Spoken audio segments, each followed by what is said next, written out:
স্বাগতম। পাহাড়পুরের পক্ষ থেকে লাল গোলাপ শুভেচ্ছা। সম্মানিত এলাকাবাসী, সম্মানিত তাহিদ মুসলিম জনতা, আমরা কোথায় বাইরে ঘুরে ফেরা না করে, দোকানে কাটে সময় নষ্ট না করে মাহফিলের ভিতরে এসে প্যান্ডেলের ভিতরে উপস্থিত হওয়ার জন্য বিনীতভাবে অনুরোধ করছি। এখন আমাদের মাঝে মূল্যবান তাকরীর পেশ করবেন আজকে মাহফিলের বিশেষ আকর্ষণ, বিশেষ বক্তা হযরতে মাওলানা মাইনুল হোসেন পাহাড়পুরী। হুজুরকে হুজুরের মূল্যবান তাকরীর পেশ করার জন্য মাহফিল কমিটির পক্ষ থেকে বিশেষভাবে অনুরোধ করা যাচ্ছে। আসসালামু আলাইকুম।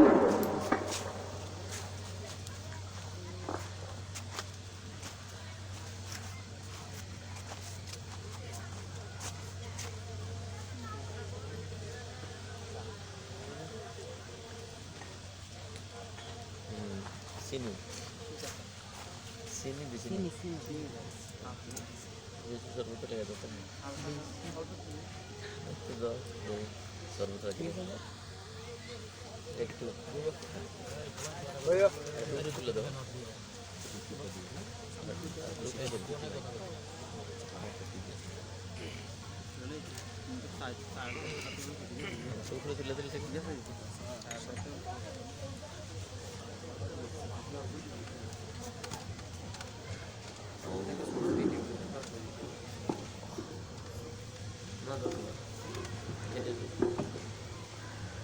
السلام عليكم ورحمة الله وبركاته. وعليكم السلام.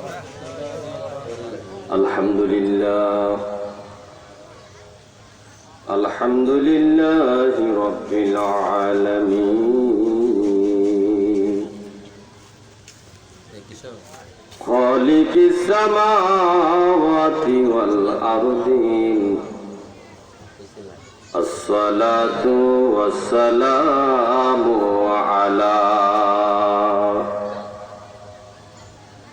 على من كان نبيا وآدم بين الماء والدين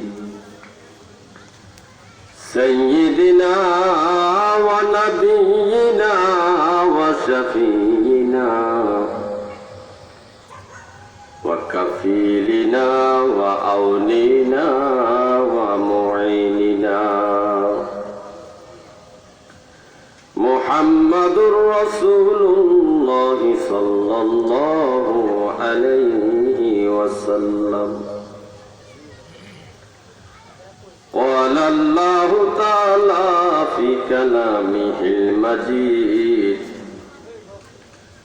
والفرقان الحميد يا أيها الذين آمنوا اتقوا الله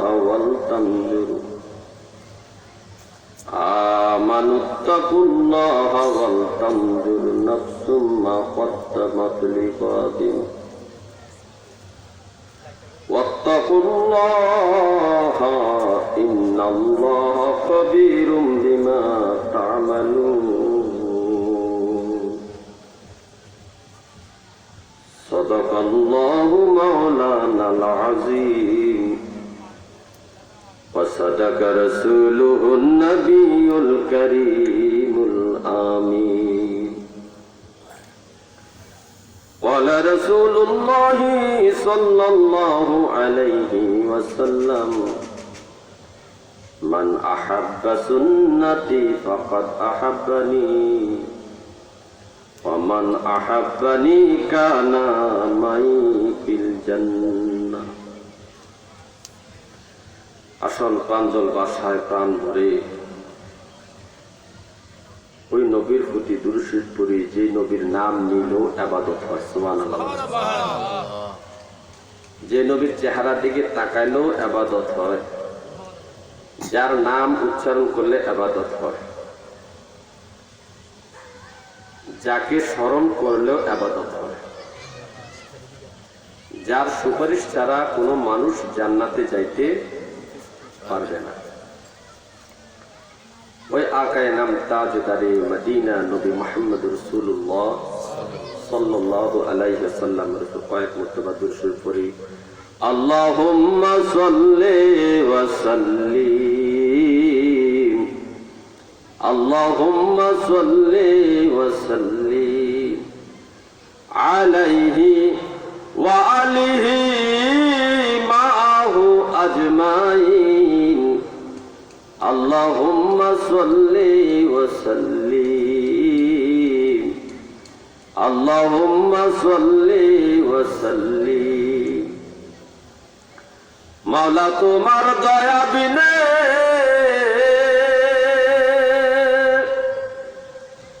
কার সাধ্য আছে তোমায় সাধনে। মাওলা তোমার দয়া বিনে কার সাধ্য আছে তোমায় সাধনে। দাবি মোদের তোমার বন্ধু রাহমাতাল লিল আলামিন। আল্লাহুম্মা সাল্লি ওয়া সাল্লিম, আল্লাহুম্মা সাল্লি ওয়া সাল্লিম আলাইহি ওয়া আলিহি মাআহু আজমাইন। আল্লাহুম্মা সাল্লি ওয়া সাল্লিম, আল্লাহুম্মা সাল্লি ওয়া সাল্লিম। সালাতুন ইয়া রাসূলাল্লাহ, সালামুন ইয়া হাবিবাল্লাহ আলাইকুম। সালাতুন ইয়া রাসূলাল্লাহ, সালামুন ইয়া আমাদের মা বাপ যাদের কবরে মাফ করে দেন নূর নবীজির খাতিরে। সালাতুন ইয়া রাসূলাল্লাহ, সালামুন ইয়া হাবিবাল্লাহ আলাইকুম। সালাতুন ইয়া রাসূলাল্লাহ, সালামুন ইয়া হাবিবাল্লাহ। লা ইলাহা ইল্লাল্লাহ, লা ইলাহা ইল্লাল্লাহ, লা ইলাহা ইল্লাল্লাহ, লা ইলাহা ইল্লাল্লাহ, লা ইলাহা ইল্লাল্লাহ, লা ইলাহা লা ইলাহা ইল্লাল্লাহ, লা ইলাহা লা ইলাহা ইল্লাল্লাহ মুহাম্মাদুর রাসূলুল্লাহ সাল্লাল্লাহু আলাইহি ওয়াসাল্লাম। আলহামদুলিল্লাহ, আজ পাহাড়পুর পশ্চিমপাড়া যুব সমাজের উদ্যোগে আয়োজিত কবরবাসীদের মাগফিরাতের জন্য এই পবিত্র ঈদে মিলাদুন নবী উদযাপন উপলক্ষে ওয়াজ ও দোয়ার মাহফিল। উক্ত মাহফিলের প্রধান অতিথি শাহপুর দরবার শরীফে আলা হযরত গোলাম মোহাম্মদ আব্দুল কাদের কাউকাব আল কাদরি মাদ্দাদুল্লাহ আলী হুজুর কিবলা, বিশেষ অতিথি ডাক্তার মোহাম্মদ জালাল হুসাইন এবং বিশেষ প্রধান বক্তা হযরত মাওলানা হাফেজ গোলাম মোহাম্মদ কাউসার সুনিয়াল কাদরি সাহাপুরি সাহেব সহ এই উক্ত মাহফিলের সম্মানিত সভাপতি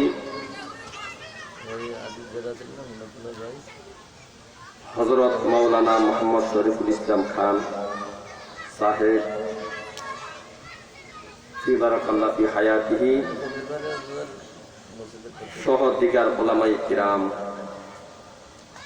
সম্মানিত সামিয়িনে কিরাম, পর্দানিশী মা ও বোনেরা, আবারও আমি আপনাদেরকে সালাম দিচ্ছি। আসসালামু আলাইকুম ওয়া রাহমাতুল্লাহি ওয়া বারাকাতুহু।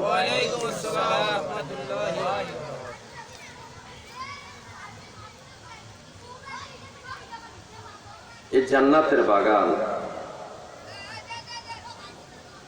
এটা একটা জান্নাতের বাগান হাদিসের দ্বারা প্রমাণিত। যে জায়গায় কোরআন হাদিসের আলোচনা হয়, কানে আলেম ওলামা উপস্থিত হয়, আল্লাহর প্রিয় বান্দারা যেখানে জিকির-আজকার করে, এলেম অর্জন করে, যেখানে নবীর দুরূদ শরীফ করে, সেই জায়গাটা জান্নাতের বাগান। সুবহানাল্লাহ।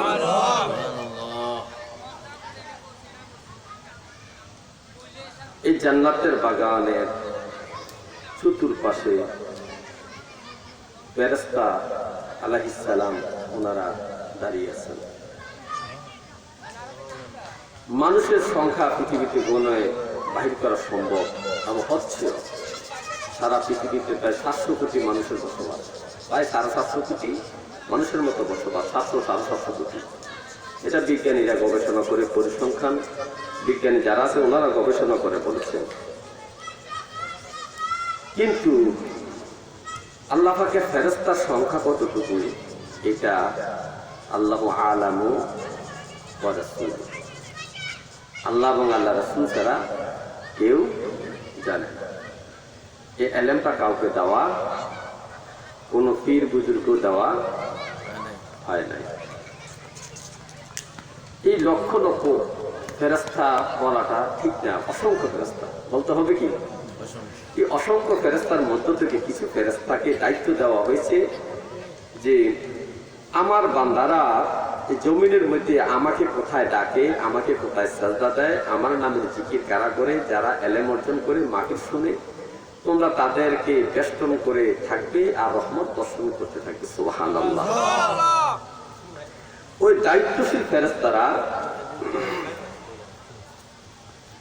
তারা জমিনে নেমে আসে। কোথাও যদি মাহফিল বা খানকা অথবা হেফজখানা অথবা আলিয়া মাদ্রাসা হোক, যে মাদ্রাসার দ্বীন শিক্ষা দেওয়া হয়, কোরআন হাদিসের এলেম শিক্ষা দেওয়া হয়, ওই জায়গা চতুর্পাশে তারা দাঁড়িয়ে যায়। আজকেও আমাদের মাহফিলের চতুর্দিকে আল্লাহর অসংখ্য ফেরেশতারা দাঁড়িয়ে আছে, আমাদের দিকে তাকিয়ে আছে। আমরা কি করতেছি সবগুলা রিপোর্ট কার কাছে দিবে? তা আল্লাহ জানে এই ফেরেশতাগুলা এই পাহাড়পুর পশ্চিম পাড়া যুব সমাজের উদ্যোগে যে মাহফিল, এই মাহফিলে এরা যে আসে এটা আল্লাহ জানে। তারপরেও আল্লাহ প্রশ্ন করে, ফেরেশতা, ও ফেরেশতারা, তোমরা এতক্ষণ কোথায় ছিলে? ফেরেশতারা জবাব দেয়, রব্বি কারীম, ওই যে সারা পৃথিবীতে একটা দেশ আছে বাংলাদেশ, বাংলাদেশের মধ্যে কুমিল্লা ডিস্ট্রিক্টে বুড়িচুং থানা, এর মধ্যে বাক্সিমুল ইউনিয়ন, এরপরে পাহাড়পুর একটা গ্রাম। এই গ্রামের যুব সমাজের উদ্যোগে একটা ওয়াজ দোয়ার মাহফিলের আয়োজন করা হয়েছে। ওই মাহফিলে আমরা চতুর্দিকে বেষ্টন করেছিলাম, আপনার কথা মতো রহমত বর্ষণ গুছিয়ে আপনার বান্দাদের উপরে। আর আমরা শুধু সাক্ষী রইলাম, কারা কি করলো না করলো, কি শিখলো, আর বক্তায় কি বললো, শ্রোতায় কি শুনলো। বক্তায় কি বললো আর শ্রোতা কি শুনলো, কি অর্জন করলো, তারা হালতটা কি হয়েছিল, সব কিছু আমরা পরিদর্শন করেছি। তারপরে আল্লাহ তাআলা বলে, আচ্ছা ফেরেশতারা বলো তো, এই যে আমার বান্দারা মাহফিলে বসে বসে, জান্নাতের বাগানে বসে বসে কি প্রার্থনা করছে আমার কাছে, আমি রব্বে কারীমের কাছে তারা কি প্রার্থনা করেছে? তো ফেরেশতারা বলে, রব্বে কারীম, তারা আপনার দুজক থেকে নাজাত চায়। কি চায়? দুজক থেকে। আপনি যে তাদেরকে শাস্তির জন্য দুজক বানাইছেন, এই দুজক থেকে তারা নাজাত চায়। রব্বে কারীম প্রশ্ন করে, ও আমার ফেরেশতারা, তোমাদের কাছে জানতে চাই আমার এই বান্দাগুলা কি দুজক দেখছে কিনা? ফেরেশতা বলে, রব্বে কারীম, আপনার এই বান্দাগুলা দুজক দেখে নাই। দুজকের কেমন আযাব আছে তা দেখে নাই। ও মাওলা, তারা শুধু আলেম ওলামার মুখে, পীর বুজুর্গদের মুখে, হক্কানি বুজুর্গদের মুখে দুজকের আযাব সম্পর্কে বর্ণনা শুনেছে।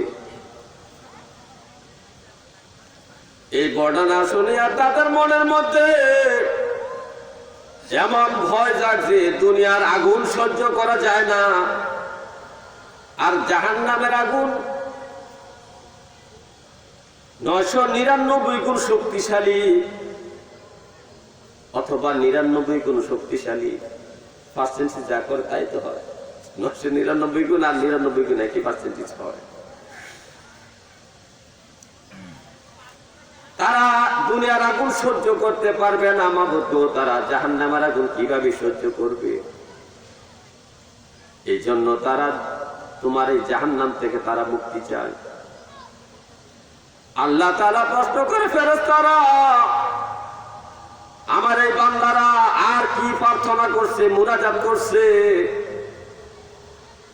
রব্বে কারীম, তারা যে বিগত বছরে যত অন্যায় অপরাধ করেছে, গুনাহ করছে, এই গুনাহগুলা থেকে তারা মুক্তি চায়, মাপ চায়, তোমার কাছে ক্ষমা চাইছে। আল্লাহ বলে, ফেরেশতারে, আমার এই বান্দারা যে গুনাহ করছে, গুনাহ যে কত পাহাড়ে পাহাড়ে জমা হয়েছে, সেই গুনার পাহাড় তারা দেখছে কিনা? ফেরেশতা বলে, না, তারা তো সে গুনার পাহাড় দেখে না। এই গুনাহ সব তো অদৃশ্য জগতের বিষয়। শুধু তারা যে ছোটবেলা থেকে পর্যন্ত নামাজ পড়ে নাই, মিথ্যা কথা বলছে, গুনার কর্ম করছে, বিভিন্ন পাপের কর্ম করছে, এইগুলা তাদের স্মরণ হয়েছে, না জানি আমাদের গুনার কত বড় বড় পাহাড় হয়ে গেছে। এই গুনাহগুলা থেকে নাজাত চায়, আপনি তাদেরকে মাফ করার জন্য তারা মুনাজাত করছে। তারপর আল্লাহ প্রশ্ন করে, ফেরেশতারে, ও ফেরেশতারা, আর আমার বান্দারা আমার কাছে কি চায়? আপনার বান্দারা মুনাজাত ধরে বলছে, আল্লাহ আমাকে জান্নাত দিও, আল্লাহুম্মা ইন্না নাসআলুকাল জান্নাহ।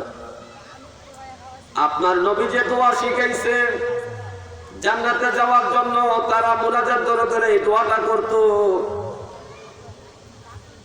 তো আল্লাহ প্রশ্ন করে, ফেরেশতারা, তোমরা বলো তো আমার বান্দারা কি, তাদের জন্য যে আমি কি নিয়ামত বানায়া রাখছি, কি নিয়ামত তাদের জন্য সাজায় রাখছি পরকালে, যে নিয়ামতের ভোগ তারা কবরও করবে, হাসর মিজান ফুলছেরা তো সেই নিয়ামতের কিছু সুবিধা ভোগ করবে, জান্নাতে বাকি নিয়ামত ভোগ করতে থাকবে। তারা কি আমার সেই জান্নাত দেখছে কিনা? ফেরেশতারা বলে, রব্বে কারীম,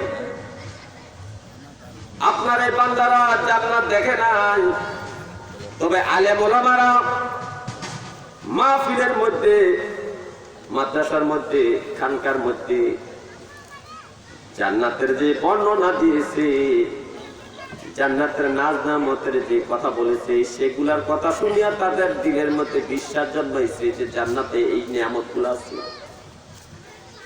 এগুলা তারা বিশ্বাস করে,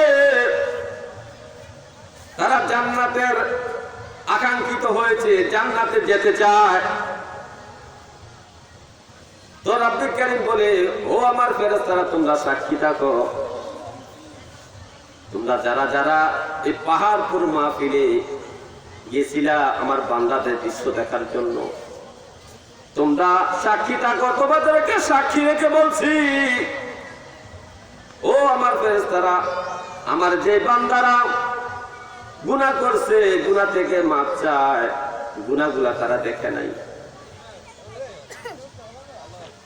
শুধু তারা খেয়াল করছে ছোটবেলা থেকে এই পর্যন্ত তারা অনেক গুনাহ করেছে, আর মনে মনে ভাবছে না জানি কত গুনার পাহাড় হয়ে গেছে।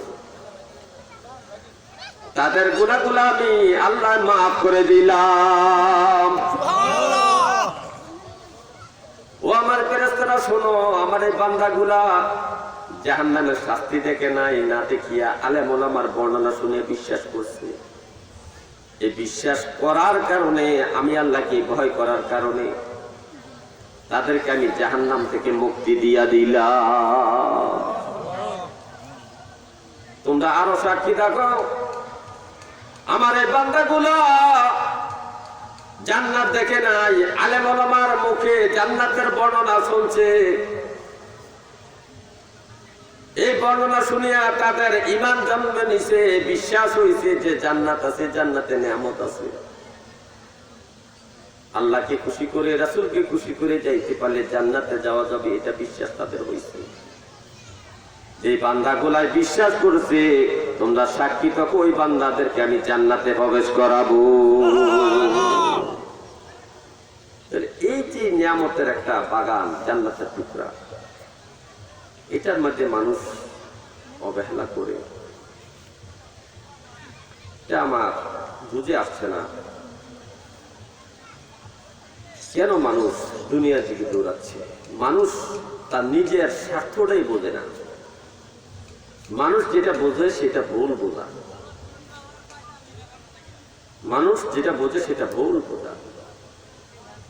অরিজিনাল কথাটাই তারা বোঝে না। তাদের আপন কে, পর কে, তারা কবরে কি নিয়ে যাবে? দুনিয়া ধন সম্পদ, টাকা পয়সা, জায়গা জমি, ছেলে মেয়ে, স্ত্রী পুত্র, কিছু নিয়ে কবরে যাইতে পারবে? আর মিয়া, মৃত্যুর পরে আপনার কোমরের কায়তন্ড তো কাটিয়ে রেখে দেবে, ওসিয়ত করলে তো দিবে না, বিধান নাই। একমাত্র সাদা কাপড় ছাড়া কবরে দেওয়ার কোনো বিধান। যে জিনিসটা কবরে যাবে ওইটার জন্য তারা আকাঙ্ক্ষিত নয়। আল্লাহুম্মা সাল্লি আলা মুহাম্মাদ ওয়া আলা আলি সাইয়্যিদিনা মুহাম্মাদ ওয়া আলা আলি সাইয়্যিদিনা আজরাইলা শিয়ার যেদিন নিবে প্রাণ,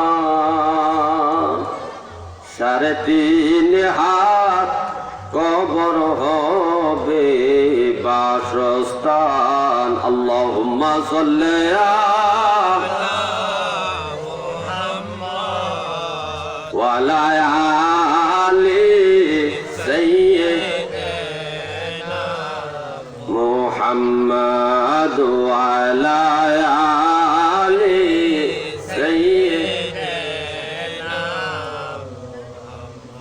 গুনার বোঝা মাথায় লইয়া ডাকতেছি, ক্ষমা ভিক্ষা দাও গো দয়াল মাওলাজি।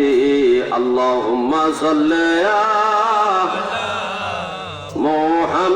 মুহাম্মাদ ওয়া আলা আলি সাইয়্যিদিনা মুহাম্মাদ ওয়া আলা আলি সাইয়্যিদিনা মুহাম্মাদ।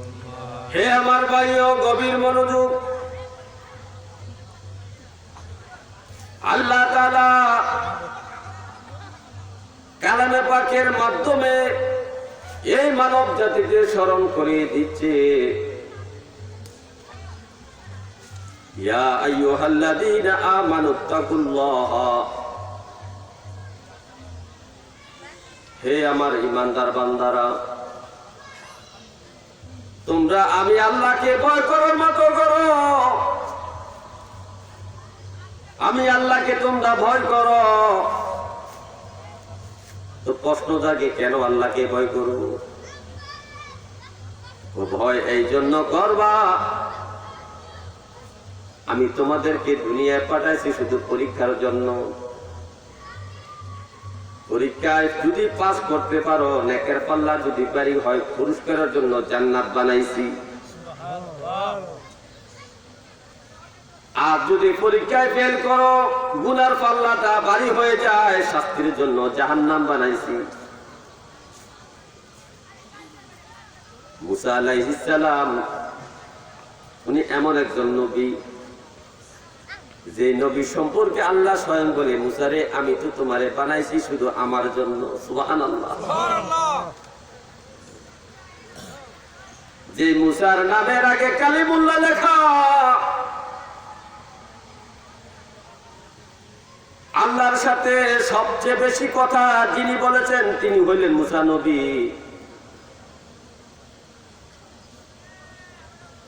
প্রতিদিন তুর পাহাড়ে দিদারের জন্য যাইতেন, আল্লাহর সাথে শত শত প্রশ্ন করতেন, আল্লাহ উত্তর দিত।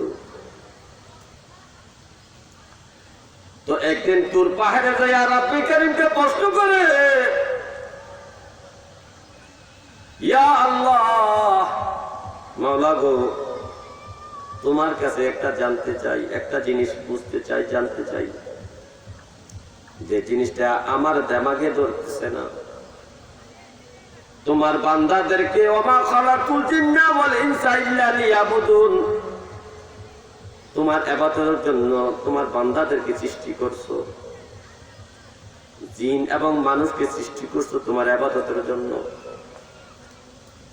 যারা ইবাদত করবে, তো ইবাদতের জন্য সৃষ্টি করছো, তারা তো ইবাদতে করবে, তাদেরকে তুমি পুরস্কার হিসেবে জান্নাত দিবা, এটাই তো সত্য। তুমি তোমার বান্দারে কত মহব্বত করো, এই ভালোবাসার 100 ভাগের 1 ভাগ ভালোবাসা দুনিয়ার মধ্যে সমস্ত জীবজন্তু মানুষ কুল কায়নাতের মধ্যে 1 ভাগ ভালোবাসা তুমি দান করছো, আর 99 ভাগ ভালোবাসা, মমতা, মহব্বত, মায়া, দয়া, রহমত তুমি আল্লাহ নিজের কাছে রেখে দিয়েছ। মাবুদ গো,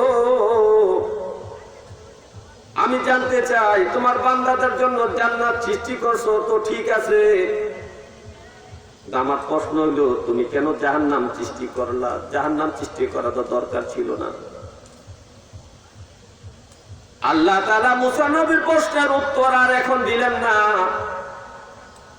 আল্লাহ তাআলা ঘুরে প্রশ্ন করলেন, মুসারে, তুমি তোমার বাড়িতে চলে যাও, যাইয়া তুমি গম চাষ করো, অথবা যে কোন একটা গাছ, ধান হোক, গম হোক, ভুট্টা হোক, যেতে হোক, গম চাষ করো। আমরা ধরে নিলাম গম চাষ করো। গম চাষের পরে গম ক্ষেত পাকার পরে গম কাটিয়া তারপরে আমার সাথে আসবা, ওই প্রশ্নটা করবা, উত্তর দিব। আল্লাহ কিন্তু আহকামুল হাকিমিন, আল্লাহ কিন্তু সাথে সাথে উত্তর দিতে পারতেন, কিন্তু মুসা নবীকে শিক্ষা দেওয়ার জন্য, বোঝানোর জন্য সময় নিলেন এবং একটা কাজের কথা বললেন। মুসা আলাইহিস সালাম তুর পাহাড় থেকে নেমে এসে পাহাড়ের পাদদেশে মাটি খনন করে চাষ করার জন্য যা করার লাগে তা করে উনি গম ফালাইলেন। গম ফালাইলে তো হয় না, বাতরে খেয়ে ফেলবে, পশু পাখি খেয়ে ফেলবে, বেড়া দিলেন। গম ক্ষেত পাহারা দেওয়ার জন্য নিজে পাহারা দিতেছেন যেন পশু পাখি গম না খাইতে পারে। আস্তে আস্তে গম গাছ উঠলো, পানি দিলেন, সার মশলা, তখন যুগে যা দরকার ছিল তাই তিনি দিয়েছেন।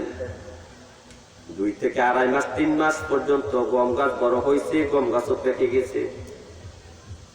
উনি গম গাছ পাকার পরে গম গাছটা ওনার শীষ বরাবর, ফুর বরাবর, শীষ বরাবর কেটে কেটে বস্তা করে বাড়িতে নিয়ে গেলেন। ক্ষেতের মধ্যে রইল গাছটা, কি রয়েছে, আমরা দাদা বলি, যেটাই বলি, হ্যাঁ, দাদাটা বলছে। বাড়িতে বস্তা ভরে নিয়ে এগুলা মাড়াই করে গম আলাদা করলেন, অন্যান্য বাদ জিনিসগুলা ফালাইয়ে দিলেন। মুসা নবী তখন তুর পাহাড়ে গেলেন। যাওয়ার পরে, রব্বে কারীম, আপনি বলছিলেন চাষ করার জন্য, চাষ করছি, চাষের ফসল বাড়িতে রেখে আসছি, এখন বলেন আপনি কেন জাহান্নাম বানাইলেন? আল্লাহু আকবার। আল্লাহ বলে, মুসা, ও মুসা, শোনো, আমি তোমাকে একটু প্রশ্ন করি। মুসা, এই যে তুমি গম গাছ লাগাইছো, কত যত্ন করছো, যত্ন করে গাছটাকে অনেক বড় করেছো, সার মশলা পানি দিয়েছো, পশু পাখি খাইতে দাও নাই, গরু ছাগলকে গাছ খাইতে দাও নাই, অনেক বড় করে গাছ বড় করেছো। এখন আমি জানতে চাই, তুমি গম গাছের কোন জিনিসটা বাড়িতে নিছো, কোন জিনিসটা তোমার দরকার? মুসা আলাইহিস সালাম বলে, আমি শীষ দরকার, শীষটাই বাড়িতে নিয়েছি। আল্লাহ বলে, তো শীষ নিলা কেন? গাছটা তো তুমি অনেক যত্ন করে বড় করেছো, সার মশলা দিয়ে অনেক প্রক্রিয়া করে তুমি গাছটা বড় করছো, গম পাকার পরে তুমি শীষ কেটে নিলে, গাছের ডাটা কেন, গম গাছের ডাটা কেন নিলা না বাড়িতে? মুসা নবী বলে, আল্লাহ রাব্বি কারীম, আমার তো শুধু শীষের দরকার, শীষের ভিতরে তো গম থাকে, ডাটা তো আমার দরকার নাই। এই ডাটা গুলা আমি পরে পোড়াইয়া ফেলবো আগুন দিয়া, না হয় ডাটা গুলা খেতে পরে তাকে নষ্ট হয়ে যাবে। আল্লাহ প্রশ্ন করে, মুসা রে, তুমি এত কষ্ট করে গম গাছ লাগাইলা, একটা পশু পাখিকে খাইতে দিলা না, গরু ছাগলকে খাইতে দিলা না, কিন্তু গম গাছ পাকার পরে শেষ পর্যায়ে গম গাছ যখন মৃত্যুবরণ করছে, তখন তুমি গমের শীষ গুলা নিলা, তার মানে গম গুলা তোমার দরকার, ডাটা গুলা দরকার নাই। ঠিক তদ্রুপ আমি আমার বান্দাদেরকে সৃষ্টি করছি, ওমা খালাকুল জিন্না ওয়াল ইনসা ইল্লা লিয়াবুদুন। আমার বান্দাদেরকে, জিনদেরকে, জিন জাতি মানব জাতিকে সৃষ্টি করছি আমি আল্লাহর ইবাদত করার জন্য। যারা আমার নবীর কথা মতো, আমার আম্বিয়ে কেরামের কথা মতো, আমার কথা মতো আমার দাসত্ব করবে, গোলামি করবে, আমার হুকুম মানবে, আমাকে মহাব্বত করবে, আমার নবীদেরকে মহাব্বত করবে, আমার ওই সমস্ত বান্দার জন্য আমি জান্নাত বানাইছি। জোরে জোরে বলেন সুবহানাল্লাহ।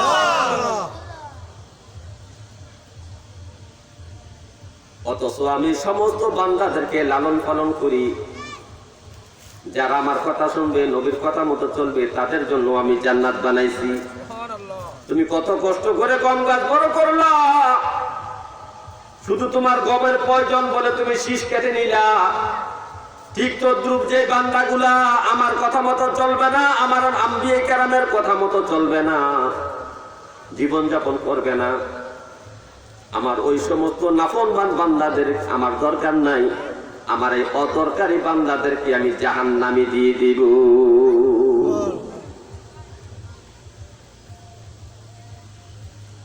তো আল্লাহ বলতেছেন, ইয়া আইয়ুহাল্লাযীনা আমানুত্তাকুল্লাহ, আমানুত্তাকুল্লাহ, হে আমার ঈমানদার বান্দারা, আমি আল্লাহকে ভয় করার মতো ভয় করো। তো ভয় করতে হবে কেন? যে আমরা যদি ঈমান এবং আমল যদি একসাথে নিয়ে কবরে যাইতে পারি, আমাদের পুরস্কার আছে জান্নাত। আর যদি ঈমান আমল না নিয়ে কবরে যাইতে পারি, শাস্তির জন্য আছে জাহান্নাম। হে আমার বান্দারা, এই জন্য আমি আল্লাহকে ভয় করো। ওয়ালতানজুর নাফসুম মা কদ্দামাত লিগাদিন, ওয়ালতানজুর, একটু খেয়াল করো, মনে করো, স্মরণ করো, একটু খেয়াল করো রে বান্দা। তোমার তো আমি 60-70 বছর, 80 বছর, 90-100 বছর, 20 বছর, 10 বছর হায়াত দিয়া দুনিয়াতে পাঠাইছি।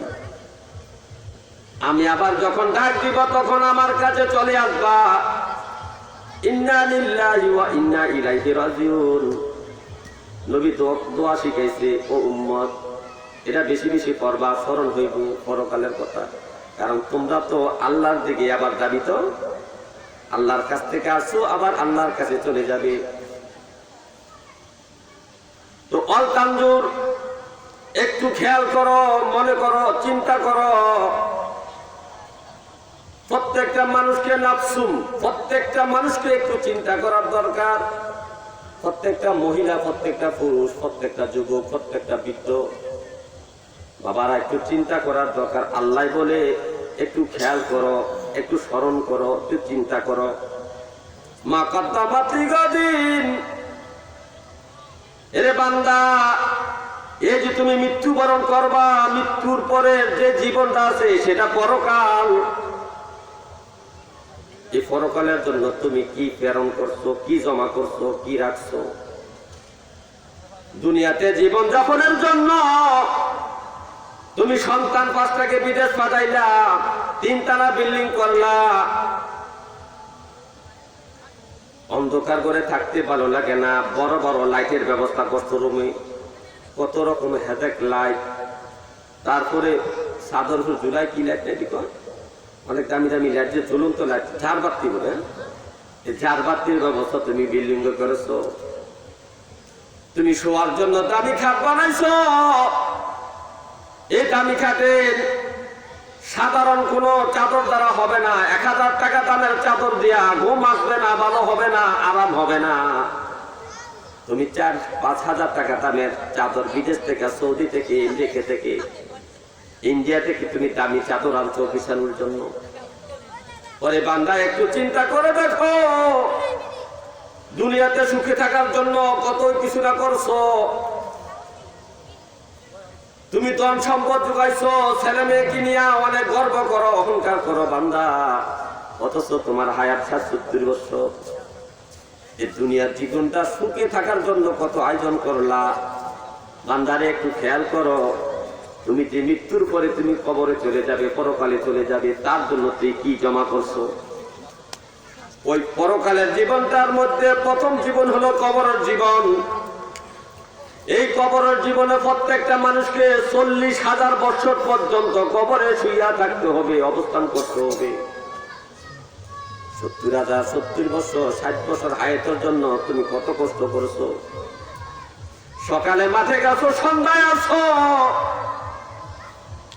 সন্তান লালন পালনের জন্য তুমি সুদে টাকা লাগাইছো, নামাজ পড়ো নাই, হালাল হারামের চিন্তা তুমি করো নাই।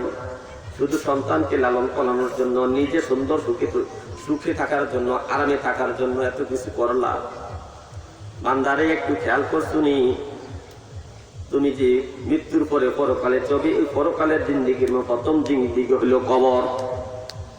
এই কবরে তুমি 40,000 বছর পর্যন্ত থাকবা। এই 40,000 বছর পর্যন্ত থাকবা। তুমি দুনিয়াতে একা থাকতে পারো নাই, তোমার বন্ধু আছে, বান্ধব আছে, বিবি আছে, ছেলে আছে, মেয়ে আছে। তুমি একা একা দুনিয়াতে থাকতে পারো নাই। তো কবরে তুমি কোনো বন্ধুর ব্যবস্থা করছো কিনা একটু বান্দা চাই খেয়াল করো।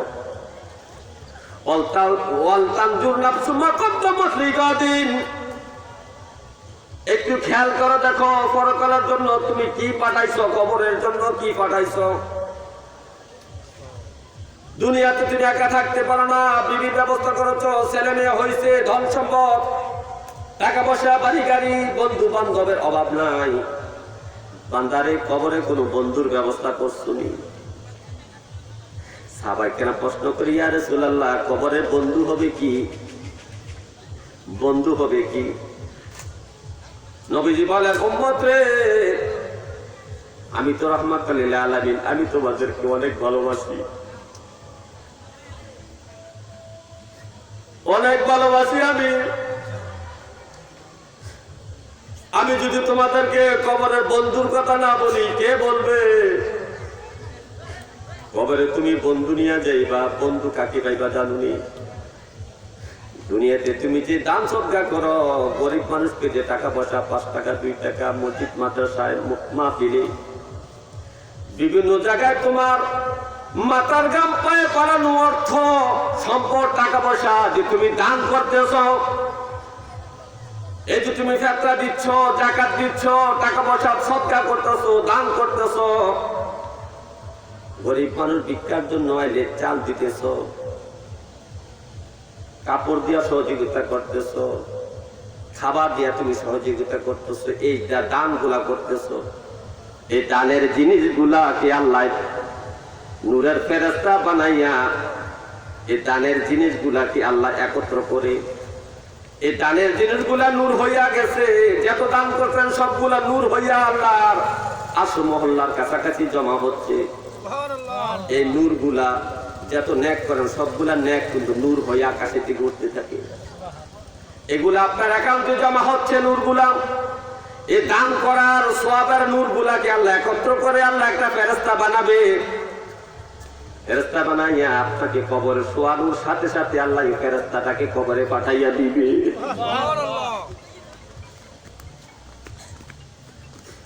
হাদিস শরীফের মধ্যে আছে, আল্লাহ তাআলার বান্দা যখন মৃত্যুবরণ করে, মৃত্যুবরণ করার পরে তাকে দাফন কাফনে শেষ করে যখন 40 হাত দূরে যখন মানুষগুলা চলে আসে, ফেরেশতারা ফেরেশতারা তখন প্রশ্ন করার জন্য আসে।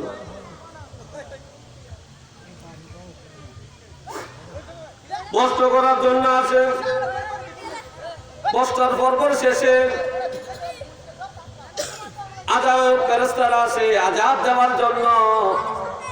তখন আযাবের ফেরেশতা মাথার কাছে দিয়ে আসে, লাশটা তো শুয়ে আছে, তোর মাথার কাছে আছে, মাথাটাকে পিটাইয়া ভাঙবে, মাথার দিক দিয়ে আযাব দিবে। মাথার দিক দিয়ে আযাব দেওয়ার জন্য যখন ফেরেশতা আসবে,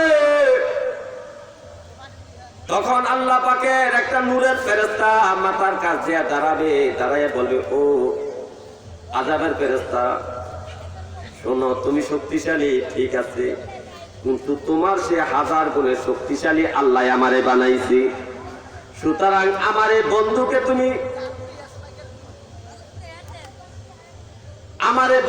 তুমি আযাব দিতে পারবা না মাথার দিক দিয়া। আযাবের ফেরেশতা প্রশ্ন করে, তুমি কে? তুমি কেন বাধা দিচ্ছ তাকে আযাব দিতে? তুমি কে? তুমি কেন বাধা দিচ্ছ তাকে আযাব দিতে? এই বন্ধু জবাব দিচ্ছে, ওরে আযাবের ফেরেশতা, এই আল্লাহর বান্দা দুনিয়া থাকতে কোরআন তেলাওয়াত করত। কোরআন যদি দেখে দেখে না করতে পারে, অথচ সূরা ফাতিহা, সূরা ইখলাস, কুলাতুন নাস, ইন্না আতাইনা, কুল বল্লাহ, এই সূরাগুলো সে পারত। এগুলা সে প্রতিদিন মুখস্থ তেলাওয়াত করতো। সুবহানাল্লাহ। আমরা তো তেলাওয়াত করি শুধু কোরআন দেখে দেখে পড়াটাই তেলাওয়াত। আপনি মুখস্থ কোরআনের যা পারেন তাই পড়েন, তাই আপনার কোরআন তেলাওয়াতের সওয়াব পাইবেন। ওয়ারাতিল কুরআন তারতিলা, ধীরে স্থির ভাবে যদি কোরআন তেলাওয়াতটা করেন, এই কোরআন তেলাওয়াতটা কি হবে? আফজালুল ইবাদাতি তিলাওয়াতুল কোরআন, উত্তম ইবাদত হয়ে যাবে, কোরআন তেলাওয়াত হয়ে যাবে। তা বন্ধু বলতেছে, আযাবের ফেরেশতা রে, এই আল্লাহর বান্দা দুনিয়া থাকতে সূরা কেরাত পড়তো, কোরআন শরীফ পড়তো, তেলাওয়াত করতো। এই তেলাওয়াতের জিনিসগুলা, সওয়াবগুলা নূর হইয়া জমা হইছে। ওই নূরগুলা দিয়া আল্লাহ তাআলা আমাকে নূরের ফেরেশতা বানাইয়া আল্লাহর এই বান্দার মাথার দিক দিয়ে আযাব দেওয়া না দেওয়ার জন্য আমাকে নিয়োগ করছে। সুতরাং এই মুর্দা ব্যক্তিরা হইলো আমি, আমার বন্ধু, আমি তার আপনজন। সুতরাং তুই মাথার দিক দিয়ে আযাব দিতে পারবা না। বুঝে আসছে? তো ফেরেশতা আযাব দেওয়ার জন্য সম্মুখের দিক দিয়ে আসবে, সামনে দিয়ে আসবে।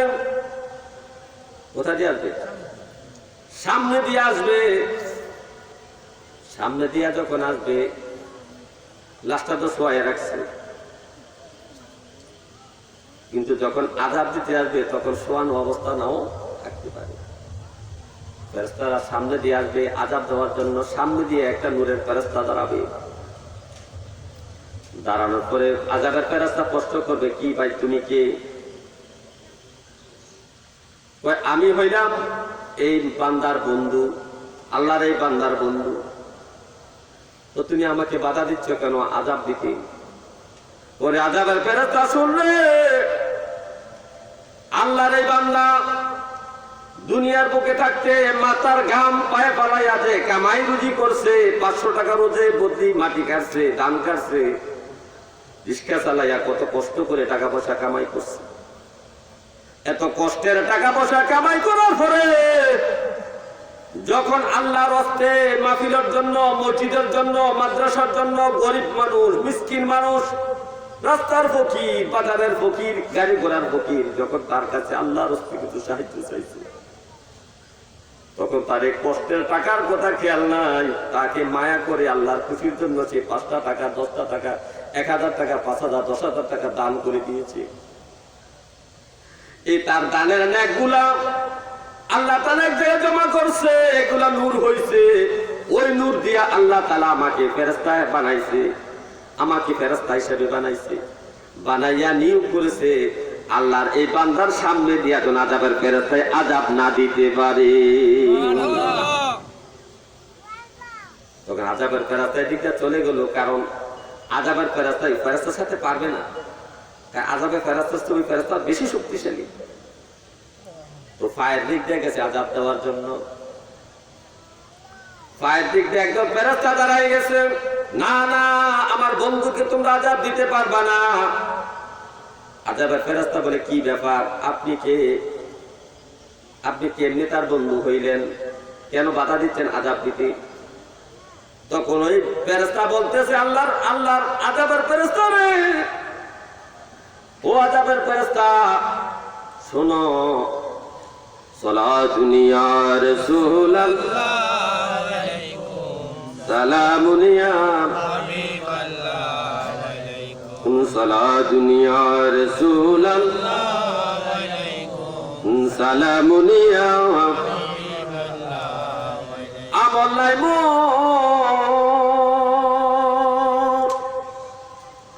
মোর পারে দেখাইবা আপনার নামের তাসবিহ ভরসায় আমার সোনা দুনিয়া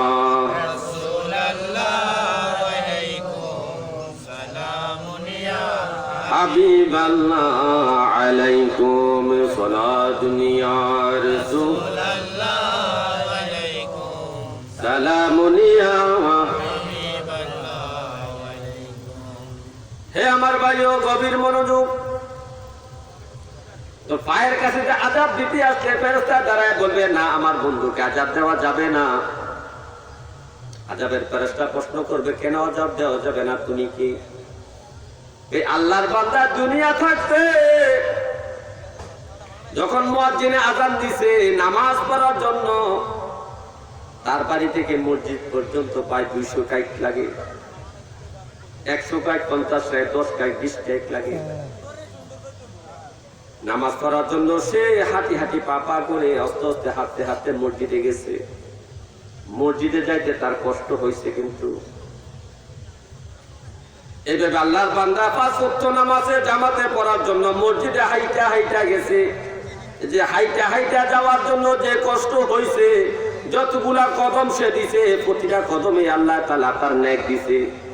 আর এই নেক গুলা নূর হইয়া জমা হয়েছে।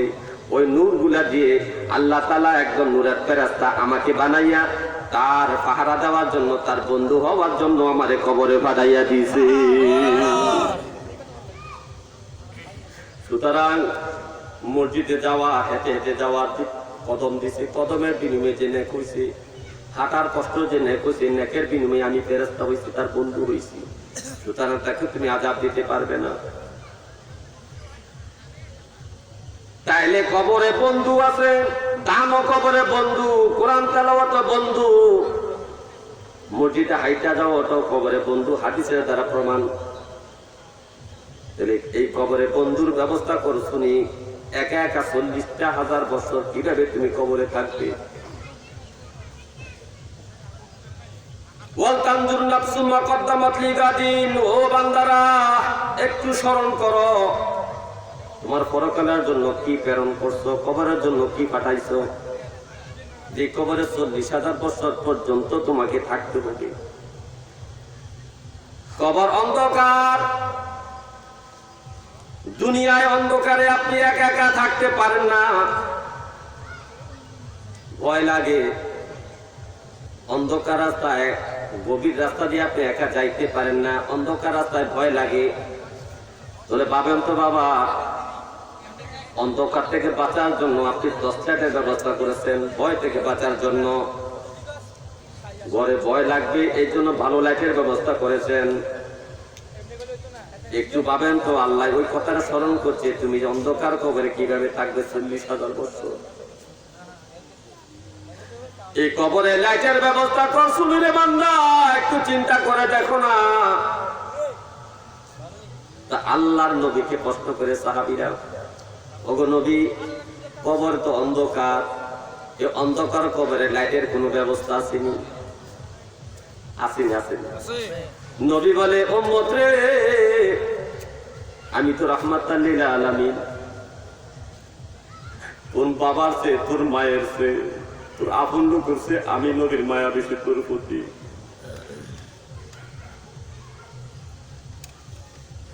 তোর প্রতি আমার মায়া বেশি রে উম্মত।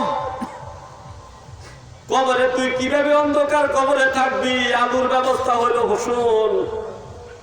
শোনো রে উম্মত, শোনো সাহাবারা, কবরে আনে হলো 5 ওয়াক্ত নামাজ যদি তুমি পড়ো, এই 5 ওয়াক্ত নামাজের বিনিময়ে যত নেক হবে, ওই নেক গুলাকে আল্লাহ নূর বানাইয়া জমা রাখবে। এই নূর গুলাকে তোমার মৃত্যুর পরে আল্লাহ তাআলা কবরে পাঠাইয়া দিবে। এই কবরে যদি আলো আসে রে, আর কবর অন্ধকার থাকবে না, কবরে ভয় আর লাগবে না। কবরের ঢুকবেন তো দেখবেন আলো, দুনিয়ার আলো 3 লক্ষ কোটি গুণে বেশি পাওয়ারফুল আলো কবরে থাকবে।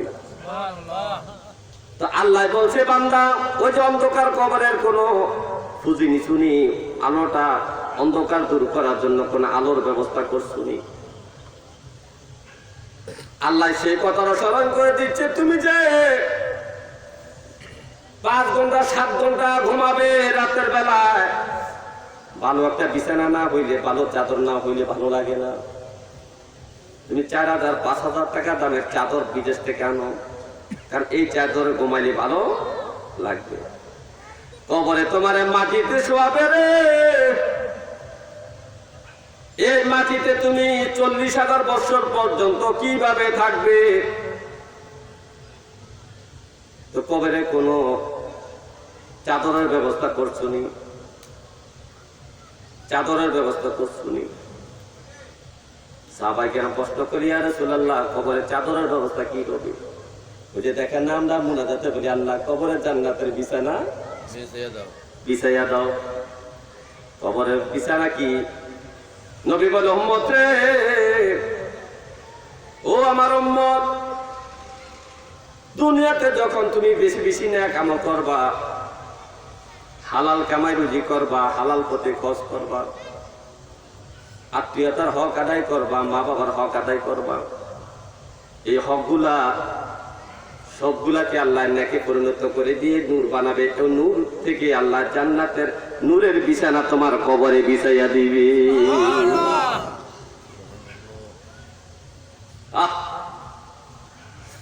বান্দা বলতো না, এই কথাটাই আল্লাহ বলছে, ও আমার বান্দারা, একটু স্মরণ করো না, তুমি পরকালের জন্য কি পাঠাইছো, কবরের জন্য কি প্রেরণ করছো। আজকে কথাগুলা বুঝে আসছে কিনা, আমাদের কবরের কোন পুঁজি আছে কিনা দেখেন। কবরের পুঁজি কোথায় থেকে হবে? নবীকে তো আমরা ভালোবাসি না, বলতে গেলে তখন আমি পাহাড়পুরীর বিরুদ্ধে অভিযোগ হবে, অনেক আলেমওয়ালা অভিযোগ করবে। আজকে মাহফিলের যে নমুনা, বক্তাদের যে নমুনা, এই হেদায়েতের জন্য এই মাহফিল, ওয়াজ দুয়ার মাহফিল, ওয়াজ মানে নসিহত। এই মাহফিল থেকে নসিহত, এই মাহফিলে কি নসিহত হচ্ছে একটু খেয়াল করে দেখেন। মাহফিলের মধ্যে শুধু নাচ, গজল, হাম, পালাপালি, নাচানাচি, এরপরে মহিলাদের গান গাওয়ায়, শিল্পীরা গান গাওয়ায়, মাহফিলের নামে, উরুসের নামে। আরে ওয়াজ নসিহত হলো আলেমের কাজ, আর গান গাওয়া নাচ গাওয়া হলো শিল্পীর কাজ। তুমি শিল্পী হইতে যাও কেন? তুমি আলেম হও, তুমি দায়ী হও, তুমি রাহবার হও। কিন্তু এখন তো মানুষের কাছে দিনের হেদায়েতের জন্য, জান্নাত পাওয়ার জন্য, আমল বৃদ্ধির জন্য কোন ওয়াজ হয় না। আমার হুজুর সাক্ষী, আজ থেকে 20-30 বছর আগে আলেম ওলামারা মাহফিলের মধ্যে স্বামী স্ত্রীর হকের ওয়াজ করতো, আরেক বক্তায় মা বাবার হকের ওয়াজ করতো, আর একজন ভাই বোনের হকের ওয়াজ করতো, নামাজের ওয়াজ চলতো, সুদের ওয়াজ চলতো, ঘুষের ওয়াজ চলতো, পর্দার ওয়াজ চলতো। এখন এগুলা আর নাই। এখন কি এগুলা আর নাই? আল্লাহর নবীর ইন্তেকালের সময় নবী কাঁদতেছেন, জিবরাইল এসে বলে, ইয়া রাসূলুল্লাহ, আপনি কাঁদেন কেন? আপনার তো খুশি হওয়ার কথা, আনন্দিত হওয়ার কথা, আপনি রব্বে কারীমের দিদারে যাচ্ছেন, মওলার সাথে দিদারে যাচ্ছেন, আপনি তো হাসার কথা, আপনি কাঁদেন কেন? নবী বলেন, জিবরাইল রে, এই 63টা বছর আমার উম্মতকে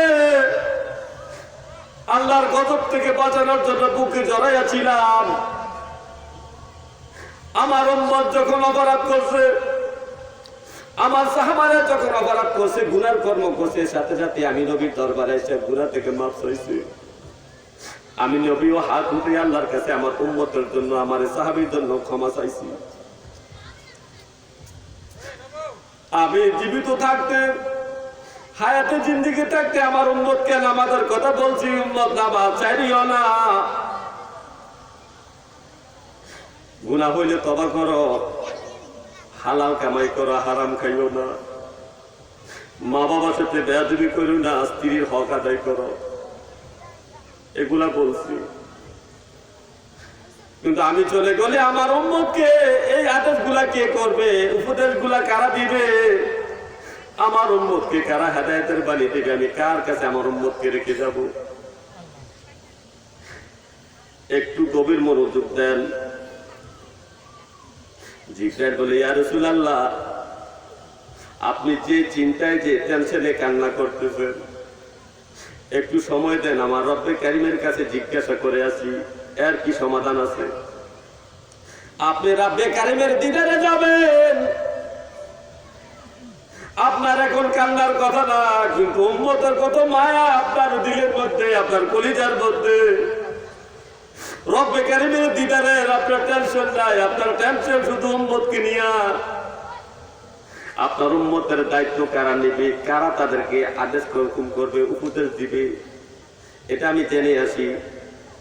জিবরাইল আল্লাহর কাছে গেলেন, আল্লাহর কাছে যে বিবরণ বললেন, আল্লাহ জিবরাইলকে বলে দিলেন, জিবরাইল আমার বন্ধুকে বলে দেন, বন্ধু টেনশনের কোনো কারণ নাই, আমার দিদারে চলে আসতে বলেন, আমার কাছে চলে আসতে বলেন। আমার এই বন্ধুর উম্মতের মধ্যে একদল ব্যক্তি আছে যারা আলেম, যারা ওয়াজিন, যারা বক্তা, যারা বিশ্বাস, যারা বুজুর্গ, যারা মুহাদ্দিস, যারা মুফতি, যারা মুফাসসির, যারা ইমাম মুয়াজ্জিন, ওই সমস্ত আলেম ওলামা আমার উম্মতে, আমার নবী হাবিবের উম্মতের মধ্যে তারা দামি। ওই সমস্ত আলেম ওলামার কাছে আপনার সমস্ত উম্মতের জিম্মাদারি দিয়া আসলাম, দিয়ে দিলাম। সুবহানাল্লাহ বলেন। নবীজি হাসি দিলেন, চোখের পানি মুছে হাসি দিলেন, হাসি দেবার আলহামদুলিল্লাহ, আল্লাহ আমার এই নবুয়তির দায়িত্বটা, এই নবুয়তির কর্মটা আমার উম্মতের উলামায়ে কেরামের কাছে দিয়েছেন। এই জন্য তো নবী বলে, আল উলামা ওয়ারাসাতুল আম্বিয়া। হে আমার আলেম ভাইও, আপনি এই উম্মতের হেদায়েতের জন্য কি চেষ্টা করছেন? এই উম্মতের হেদায়েত দূরের কথা, আপনি ফিতনা সৃষ্টি করছেন।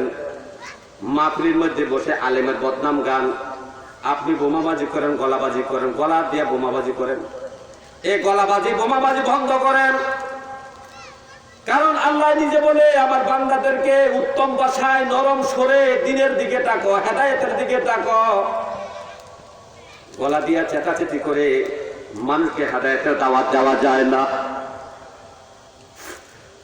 এইগুলা তো রেকর্ড হয়ে যাচ্ছে, এগুলা তো ইন্টারনেটে চলে যাবে। অনেক আলেম ওলামা ফেসবুকে অনেক জায়গায় আমার বিরুদ্ধে মন্তব্য করবে। খেয়াল রাখবেন, বুখারী শরীফের হাদিস, কুল্লুকুম রাঈ ওয়া কুল্লুকুম মাসউলুন আন রাইয়াতিহি। প্রত্যেকটা ব্যক্তি তার অধীনস্থ ব্যক্তিদের ব্যাপারে জবাবদিহি করতে হবে। প্রত্যেকটা ইমামকে তার মুসল্লির ব্যাপারে আল্লাহর কাছে জবাব দিতে হবে। প্রত্যেকটা বাবাকে তার ছেলে মেয়ের ব্যাপারে জবাব দিতে হবে। প্রত্যেকটা স্বামীকে তার স্ত্রীর ব্যাপারে জবাবদিহি করতে হবে। প্রত্যেকটা শিষ্যকে তার মুরিদের ব্যাপারে জবাবদিহি করতে হবে। প্রত্যেকটা নবীকে তার উম্মতের ব্যাপারে জবাবদিহি করতে হবে। প্রত্যেকটা চেয়ারম্যানকে তার ইউনিয়নের লোকদের ব্যাপারে জবাবদিহি করতে হবে। প্রত্যেকটা মেম্বারকে তার ওয়ার্ডের লোকদের ব্যাপারে আল্লাহর কাছে জবাবদিহি করতে হবে। আজকে যে আমি 1-1.5 ঘন্টা যে মাহফিলে বসে, আমার বাবার বয়সে অনেক বড় মানুষ, আমার সে শিক্ষা দীক্ষা অনেক বড়, আজকে মাটিতে বসে আছে। আল্লাহ তাআলা আমাকে আল্লাহর হাবিবের মহব্বতে একটা মিম্বরের মধ্যে আমাকে বসানো হচ্ছে, আমি আপনাদের উপরে বসে আছি, অথচ আমি বয়সে ছোট, এলেমও ছোট, সব দিক দিয়ে ছোট, আমি গুনাহগার বান্দা। আল্লাহ যে সম্মানটা দিল রে, এই সম্মানের তো একটা হক আছে। এই সম্মানটা দেওয়ার কারণে আল্লাহ তাআলা কষ্ট করবে, পাহাড় পুরি এতগুলা মানুষের লিডার তোমারে বানাইলাম, 2 ঘন্টা বন করলা, আমার বান্দাদের হেদায়েতের জন্য তুমি কি বয়ান করছো, জবাব দাও। এখন আমি কি জবাব দিব? এই উম্মত যে আজকে দাঁড়িয়ে রাখে না, এর জন্য জবাবদিহি করতে হবে আলেম ওলামাকে, এই ওয়াজিন বক্তাদেরকে, মুহাদ্দিসদেরকে, মুফতিদেরকে, পিশাবদেরকে, ইমাম মুয়াজ্জিনদেরকে, মুফাসসিরদেরকে, মুফতি কেরামকে এই সমস্ত বিষয়ে জবাব দিতে হবে। কেন জবাব দিতে হবে? কারণ দাড়ির কি ফজিলত, দাড়ির কি প্রয়োজনীয়তা, দাড়ির গুরুত্ব আমরা যুবকদেরকে বুঝাইতে পারি নাই। এই দাড়ির গুরুত্ব যদি আমরা যুবকদেরকে বুঝাইতে পারতাম, দাড়ির কি মর্যাদা যদি যুবকদেরকে আমরা বুঝাইতে পারতাম, দাড়ির কি ফজিলত, দাড়ির ব্যাপারে নবীজি কি বলছেন, আউলিয়া কেরাম কি বলছেন, এই সমস্ত বিষয় যদি আমরা বিস্তারিত দাড়ির ব্যাপারে বর্ণনা দিতে পারতাম, তাহলে আমার বাংলাদেশের একটা যুবক দাড়ি তারা থাকতো না। তাহলে এটা আমাদের ব্যর্থতা, আমরা সেই দায়িত্ব পালন করি নাই। বলেন তো, এই 30 বছরের মধ্যে কয়টা মাহফিলে দাড়ির বিষয় ওয়াজ শুনছেন? দাড়ির বিষয় আলোচনা করলে 2 থেকে 2.5 ঘন্টা আলোচনা করা যাবে সাধারণভাবে। দাড়ির বর্ণনা শুধু, এই বর্ণনা কোন মাহফিলে কোন বক্তার মুখে শুনেছেন বলেন? তাহলে আমরা আলেম ওলামা দাড়ির ব্যাপারে ওয়াজ করি নাই বিদায় দাড়ির মর্যাদা, দাড়ির ফজিলত, দাড়ির খুসুসিয়াত সম্পর্কে এই সাধারণ যুবকগুলা জানে না, সাধারণ মানুষগুলা জানে না বিদায় আজকে দাড়ি রাখে না। দাড়ি না রাখার কারণে আলেম ওলামাকে জবাব দিতে করতে হবে। যে কথা বলতেছিলাম, আমি তো অন্য কাজে চলে গেলাম। বলতাম দুর্নাফসুমা করতাম মাতৃ কদিন, ও আমার বান্দারা একটু স্মরণ করো না, খেয়াল করো না, এত বেখেয়াল হলে কিভাবে? দুনিয়া সুখের জন্য কত কিছু করলা, যে কবরে তুমি 40,000 বছর থাকবা, ওই কবরের কথা একটু স্মরণ করো না। এই কবরের জন্য তুমি কি প্রেরণ করছো, কি পাঠাইছো? তুমি যদি ডাকাতের দায়িত্ব হয়, বেল পার করতে গিয়ে ঢাকা যাইতে হলে টাকা লাগবে, পোশাক লাগবে, ব্যাগ লাগবে, খাবার লাগবে, সাথে একটা বন্ধুও লাগবে। একা একা ঢাকাতে যাইতে ভালো লাগবে না। টাকা না থাকলে গাড়ি ভাড়া দেওয়া যাবে না, টাকা না থাকলে খাওয়া যাবে না, টাকা না থাকলে কোনো দিক দিয়ে ভালো লাগবে না, পুঁজি একটা লাগবে। এই যে দূর সফর, 40,000 বছরের সফর, কবর, এই কবরে যে তুমি যাচ্ছ, কি ফুতুনিয়া কবরে যাচ্ছ, একটু বান্দা খেয়াল করো না, একটু চিন্তা করো না, একটু ভাবো না। এই নামাজ, কবরের আলো, দান শ্রদ্ধা কবরের বন্ধু, এগুলা ছাড়া তুমি কিভাবে কবরে যাও? কিভাবে তুমি কবরে যাও? হে আমার ভাইও, আজকে নবীর সুন্নত তরিকা সম্পর্কে আমাদের অবগত নই। যে কোনো ভালো কাজের আগে বিসমিল্লাহ শরীফ পড়া, বিসমিল্লাহির রহমানির রহিম পড়া সুন্নত।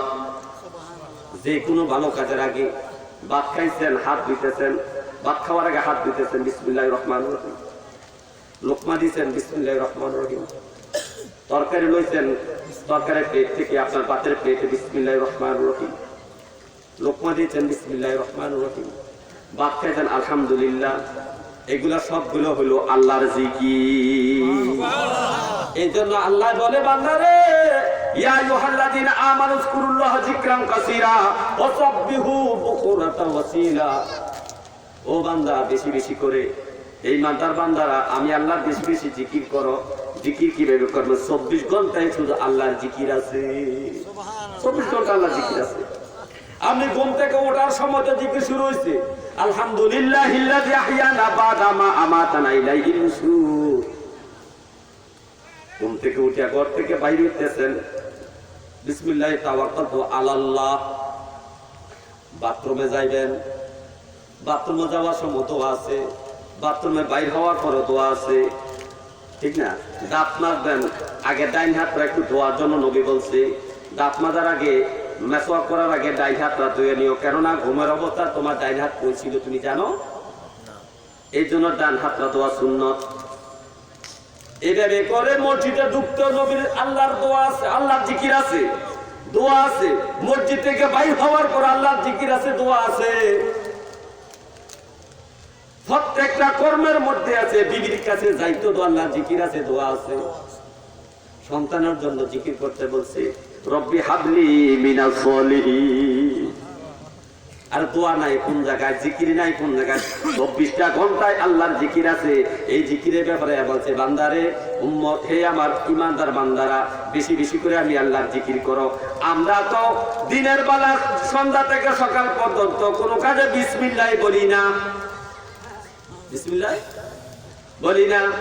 আরে আল্লাহর নবী যখন মেরাজে গেলেন, মেরাজে যাওয়ার পরে কাউসারের শরবতের দৃশ্য দেখলেন যে যারা কাউসারের শরবত খাচ্ছে তাদের কপালের মধ্যে সিল লাগানো আছে বিসমিল্লাহির রহমানির রহিম। জিবরাইলকে প্রশ্ন করে, জিবরাইল রে, এই যে মানুষগুলোর কপালে সিল দেখা যায় তারা কারা? তারা যে শরবত খাচ্ছে, কাউসারের শরবত।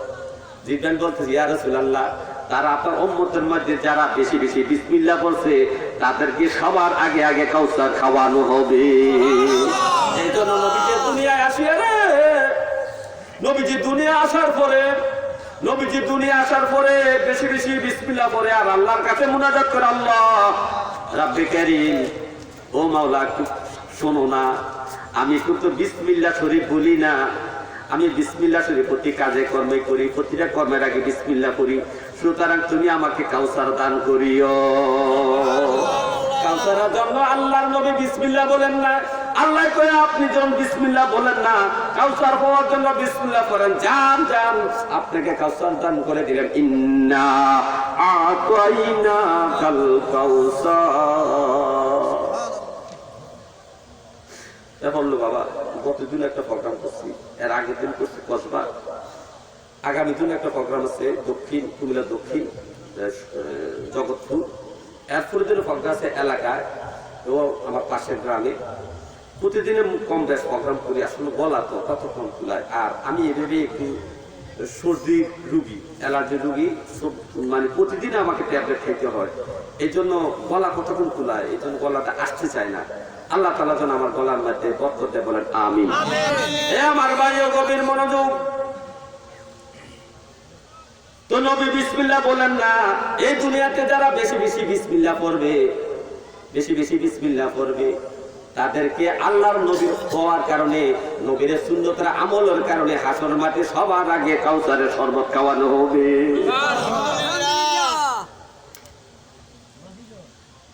হে আমার ভাইও, হার কাজে বিসমিল্লাহ বলবেন, যে কোনো ভালো কাজের আগে বিসমিল্লাহ বলবেন। খেয়াল করে করে আমলটা করেন। এটা একটা জিকির। এটা কি? এটা একটা জিকির, এটা একটা দোয়া।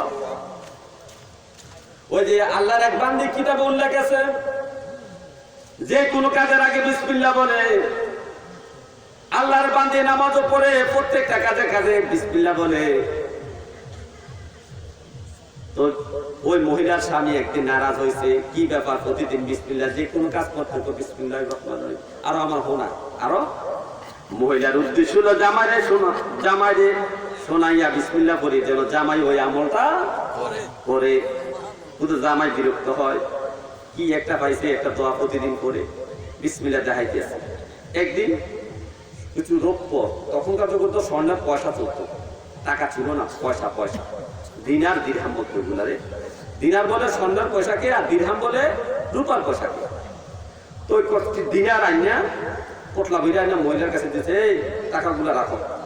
তো মহিলা হাতে নেওয়ার সময় বলে বিসমিল্লাহির রহমানির রহিম। সন্দুকের তালা খুলতেছে, বিসমিল্লাহির রহমানির রহিম। সন্দুকের তালা খোলার পরে দরজার টান দিছে, বিসমিল্লাহির রহমানির রহিম। পোটলাটা রাখছে সন্দুকের ভিতরে, বিসমিল্লাহির রহমানির রহিম। জামাই কিন্তু সব দেখতে আছে। জামাই মনে মনে নিয়ত করছে, বিসমিল্লাহ খেলা দেখানো তোমারে, প্রতিদিন বিসমিল্লাহ আমার শোনাও। কিছুদিন পরে যখন মহিলারা বলে গেল পোটলার কথা, তখন ওই স্বামী চাবিটা আনিয়া ওই টাকার থলেটা সিন্ধুক থেকে বাইর করে কুয়ার মধ্যে পালাই দিছে। তার বিবিকে পরীক্ষা করবে, তার বিবিকে লজ্জা দিবে, তার বিবিকে মানে ঝগড়া করবে, চোর বানাবে, মন্দ বলবে, এই উদ্দেশ্যটা। কিছুদিন পরে মহিলা তো পর্দার কথা ভুলে গেছে। ওই পুরুষ কিন্তু স্বামী কিন্তু বলে না, স্বামী এসে বলতেছে স্ত্রী রে, ওই যে তোমার টাকার পোটলারা দিয়েছিলাম, টাকার পোটলারা দাও। মহিলা তখন স্বামী নিচে বিসমিল্লাহ বলে সিন্ধুকের কাছে গেছে, যাইয়া সিন্ধুকের তালা ঢুকেছে বিসমিল্লাহ, মোড়া দিছে বিসমিল্লাহ, পাপ করছে বিসমিল্লাহ, ভিতরে হাত দিবে। এমত অবস্থায় আমার আল্লাহ ফেরেশতাকে ডেকে বলে, ফেরেশতারে আর তোমরা বসে থাকো না, তাড়াতাড়ি যাও। আমার বান্দি হার কাঁধে আমার জিকির করে, প্রত্যেকটা কাজের আগে আগে আমার জিকির করে, আমার বান্দাকে বেজ্জুতি করা যাবে না, আমার বান্দিকে বেজ্জুতি করা যাবে না, তাকে অবজ্ঞা করা যাবে না, লজ্জা দেওয়া যাবে না। তাড়াতাড়ি ওই কুয়া থেকে এই পোটলাটা তুলিয়া আমার বান্দি হাত দেওয়ার আগে সিন্ধুকে রেখে দাও। স্বামী তো আশ্চর্য, বিসমিল্লাহ বুঝে হাতের মধ্যে পোটলাইছে। স্বামীকে কিছুদিন আগে না কুয়ার মধ্যে পালাইলাম, এটা আইলো করতে। তখন স্বামীর মনে বিশ্বাস যায় যে ইসলাম ধর্ম সঠিক ধর্ম। এই জন্য ওই স্বামী বলতেছে স্ত্রী রে, তোর পরীক্ষা করার জন্য চেষ্টা করেছি, কিন্তু আল্লাহ তাআলা আমাকে সবার সামনে তোমার দ্বারা এমন এক কারামত প্রকাশ করেছে। বিসমিল্লাহর কারামত অত্যন্ত দামি, এই জন্য আমিও বিসমিল্লাহ পড়বো, আমিও বেশি বেশি বিসমিল্লাহ পড়বো। জোরে জোরে বলেন সুবহানাল্লাহ। হে আমার ভাইও গভীর মনোযোগ, এর জন্য বেশি বেশি করে জিকির করতে হবে। এই জিকিরটা দৈনন্দিন প্রত্যেকটা কাজে কাজে বিসমিল্লাহ বলবেন, কাজের শেষে, খাওয়ার শেষে আলহামদুলিল্লাহ বলবেন। যদি আপনি না বলেন, হাসর মাঠে আপনি ধরা খাইবেন। মান আহাব্বা সুন্নতি ফাকাদ আহাব্বানি ওয়া মান আহাব্বানি কানা মাই ফিল জান্নাহ। নবী বলছে, যারা আমার সুন্নতকে ভালোবাসে সেদিন আমি নবীকে ভালোবাসবো। আর এখন ভালোবাসার নমুনা অন্যরকম।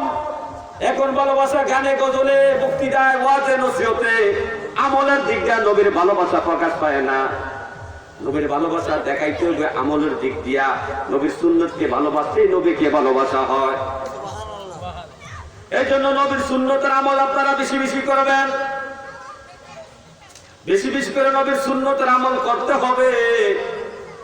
নবীকে ভালোবাসতে হলে নবীর সুন্নতকে আগে ভালোবাসতে হবে, তারপরে নবীকে ভালোবাসা হবে। আর নবীকে ভালোবাসলে তো আপনি জান্নাত পাইবেন, জান্নাত পাইবেন। এই জন্য আমাদেরকে নবীর সুন্নতের আমল বেশি বেশি করতে হবে। হে আমার ভাইও গভীর মনোযোগ, যে কথা বলতেছিলাম যে আল্লাহ তাআলা আমাদেরকে স্মরণ করে দিয়েছে, ওয়ালতান জুন্নাফসুম মা কাদ্দাবাত লিগাদিন। ও বান্দা, একটু খেয়াল করো না, স্মরণ করো না, এই ৬০-৭০ বছর হায়াতের পরে যে একদিন তোমাকে পরকালে যাইতেই হবে। আর নবী তো দোয়া শিখাইছে উম্মতকে বেশি বেশি করো, ইন্না লিল্লাহি ওয়া ইন্না ইলাইহি রাজিউন। কোনো কিছু হারাইয়া গেলে ওই দোয়াটা পড়বা, এই দোয়া পড়বা, তাহলে আমরা একদিন আল্লাহর কাছে যাব, পরকালে চলে যাব। এই পরকালে যাওয়ার আগে আল্লাহ স্মরণ করে দিয়েছে, বান্দারে একটি খেয়াল করো না, যেই জায়গায় যাইবা সেই জায়গার কিছু পুঁজি নেই শুনি, কিছু পুঁজি সংগ্রহ শুনি। এই জন্য আমাদের পুঁজি নিতে হবে, নামাজ পড়তে হবে, যাকাত দিতে হবে, হজ করতে হবে, দাড়ি রাখতে হবে, মাথা টুপি দিতে হবে, বেশি বেশি জিকির করতে হবে, আমার নবীর প্রতি বেশি দুরূদ শরীফ পড়তে হবে, নবীকে বেশি ভালোবাসতে হবে। নবীকে কি করতে হবে? ভালোবাসতে হবে। আরে মেয়ে, আপনি কোরআন শরীফ পড়েন না, আল্লাহর নবীর সাহাবী ইমামতি করেন, নামাজ পড়ান। নবী তখনও জীবিত আছেন, হায়াতের জিন্দেগিতে মদিনাতে আছেন। মদিনার পাশের গ্রামে, শহরের মধ্যে একটা গ্রামের মধ্যে নামাজ পড়ায়। আল্লাহর নবীর ফেরেশতা আলহামদুলিল্লাহ সূরা পড়ে, কুলফুল্লাহ পড়ে, এরপর আবার আলাম তারা পড়ে। এক রাকাতে কয় সূরা? 3টা পড়ে। আবার দ্বিতীয় রাকাতে আলহামদুলিল্লাহ পড়ে, কুলফুল্লাহ পড়ে, এরপরে আবার দেয়া ইন্না তয়না পড়ে। প্রতিদিন এভাবে নামাজ পড়া। পাশের সাহাবেরা, ওনার ভাই সাহাবা যারা, ওনার সাথী বন্ধু যারা বলতেছে, ভাইজান আপনি এটা খুব করেন, নবী কি এভাবে নামাজ পড়ছে? আপনি প্রতি রাকাতে আলহামদুলিল্লাহ করেন, কুলফুল্লাহ করেন, আবার আর একটা সূরা পড়বেন, দ্বিতীয় রাকাতে আলহামদুলিল্লাহ করেন, কুলফুল্লাহ করেন, আবার একটা সূরা করেন, এইভাবে এটা কোন জিনিস? নবী কি এভাবে পড়তে দেখি নাই। আল্লাহর নবী সাহাবী বলতেছে ভাই আমি এমনি পড়বো, মনে চলে ইমামতি রাখো না বাদ দাও, আমি এভাবে পড়বো। রাগ হয়ে গেছে। অন্যান্য বৃদ্ধ সাহাবীরা বলতেছে ঠিক আছে ভাই তোমার মনে যেমনি তেমনি কইরো।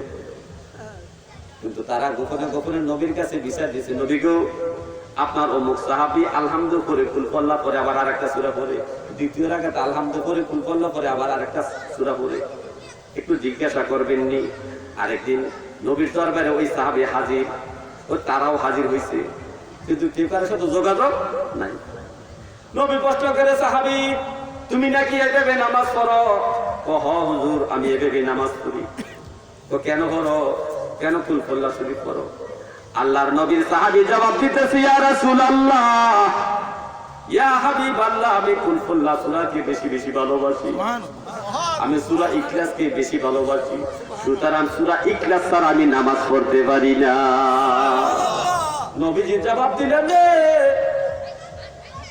আমার উমান আহাব্বাহু, নবীজি জবাব দিলেন আনতা মা মান আহবাবতা, হে সাহাবী তুমি যাকে ভালোবাসো সেই তোমার সাথে থাকবে, সেই তোমাকে জান্নাতে নিয়ে যাবে। তুমি যত সূরা ইখলাসকে ভালোবাসো সূরা ইখলাস তোমাকে জান্নাতে নিয়ে ছাড়বে। তো সূরা ইখলাস তো আমরা সবাই পারি, বেশি বেশি সূরা ইখলাস করেন না? কোরআন তেলাওয়াত হবে, নেকও হবে, 3 বার পড়লে তো এক কোরআন খতম সওয়াব হবে। একবার সূরা ইখলাস পড়লে নবী বলছেন 10 পারা সওয়াব, 2 বার পড়লে 20 পারা, 3 বার পড়লে 30 পারা, এক কোরআন খতম হয়ে যাবে। তাহলে এই আমলটা করা দরকার কিনা বলেন? সাল্লে আলা হাবিবে খোদা সাল্লে আলা মুহাম্মাদিন সাল্লে আলা হাবিবে খোদা সাল্লে আলা মুহাম্মাদ।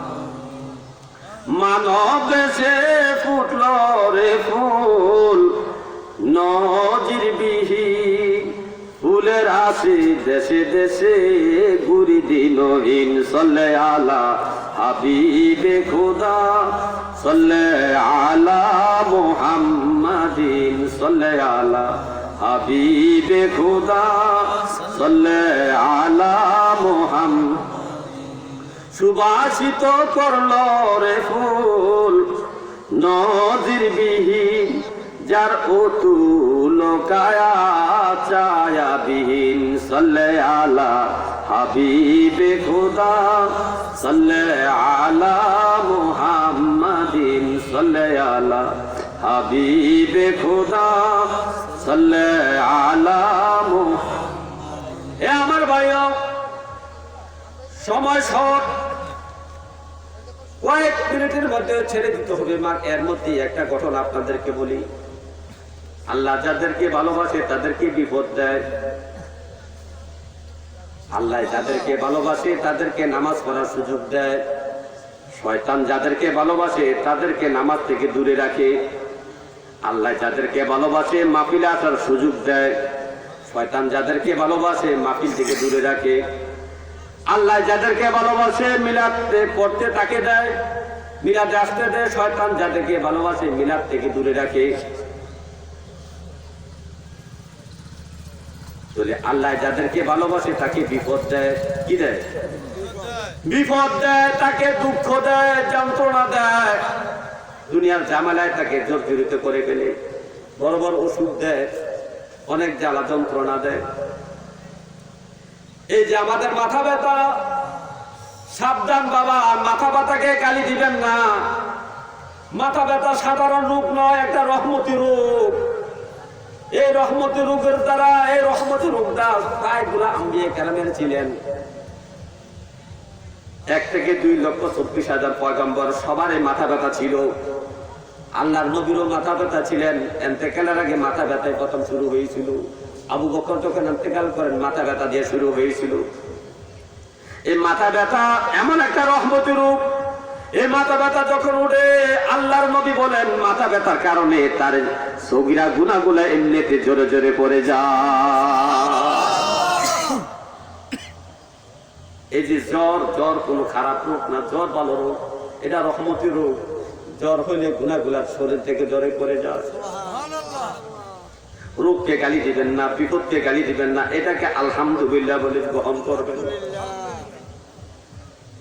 আলহামদুলিল্লাহ বলে গ্রহণ করবেন। যখন অশুকরিয়া আদায় করবেন তখন গজব আরো বেশি বাড়বে। আল্লাহর নবী মুসা আলাইহিস সালাম তুর পাহাড়ে রওনা দিয়েছেন আল্লাহর সাথে কথা বলার জন্য। প্রতিমধ্যে একটু হাঁটার পরে দেখতেছে একটা গোশতের টুকরা রাস্তায় পড়ে আছে।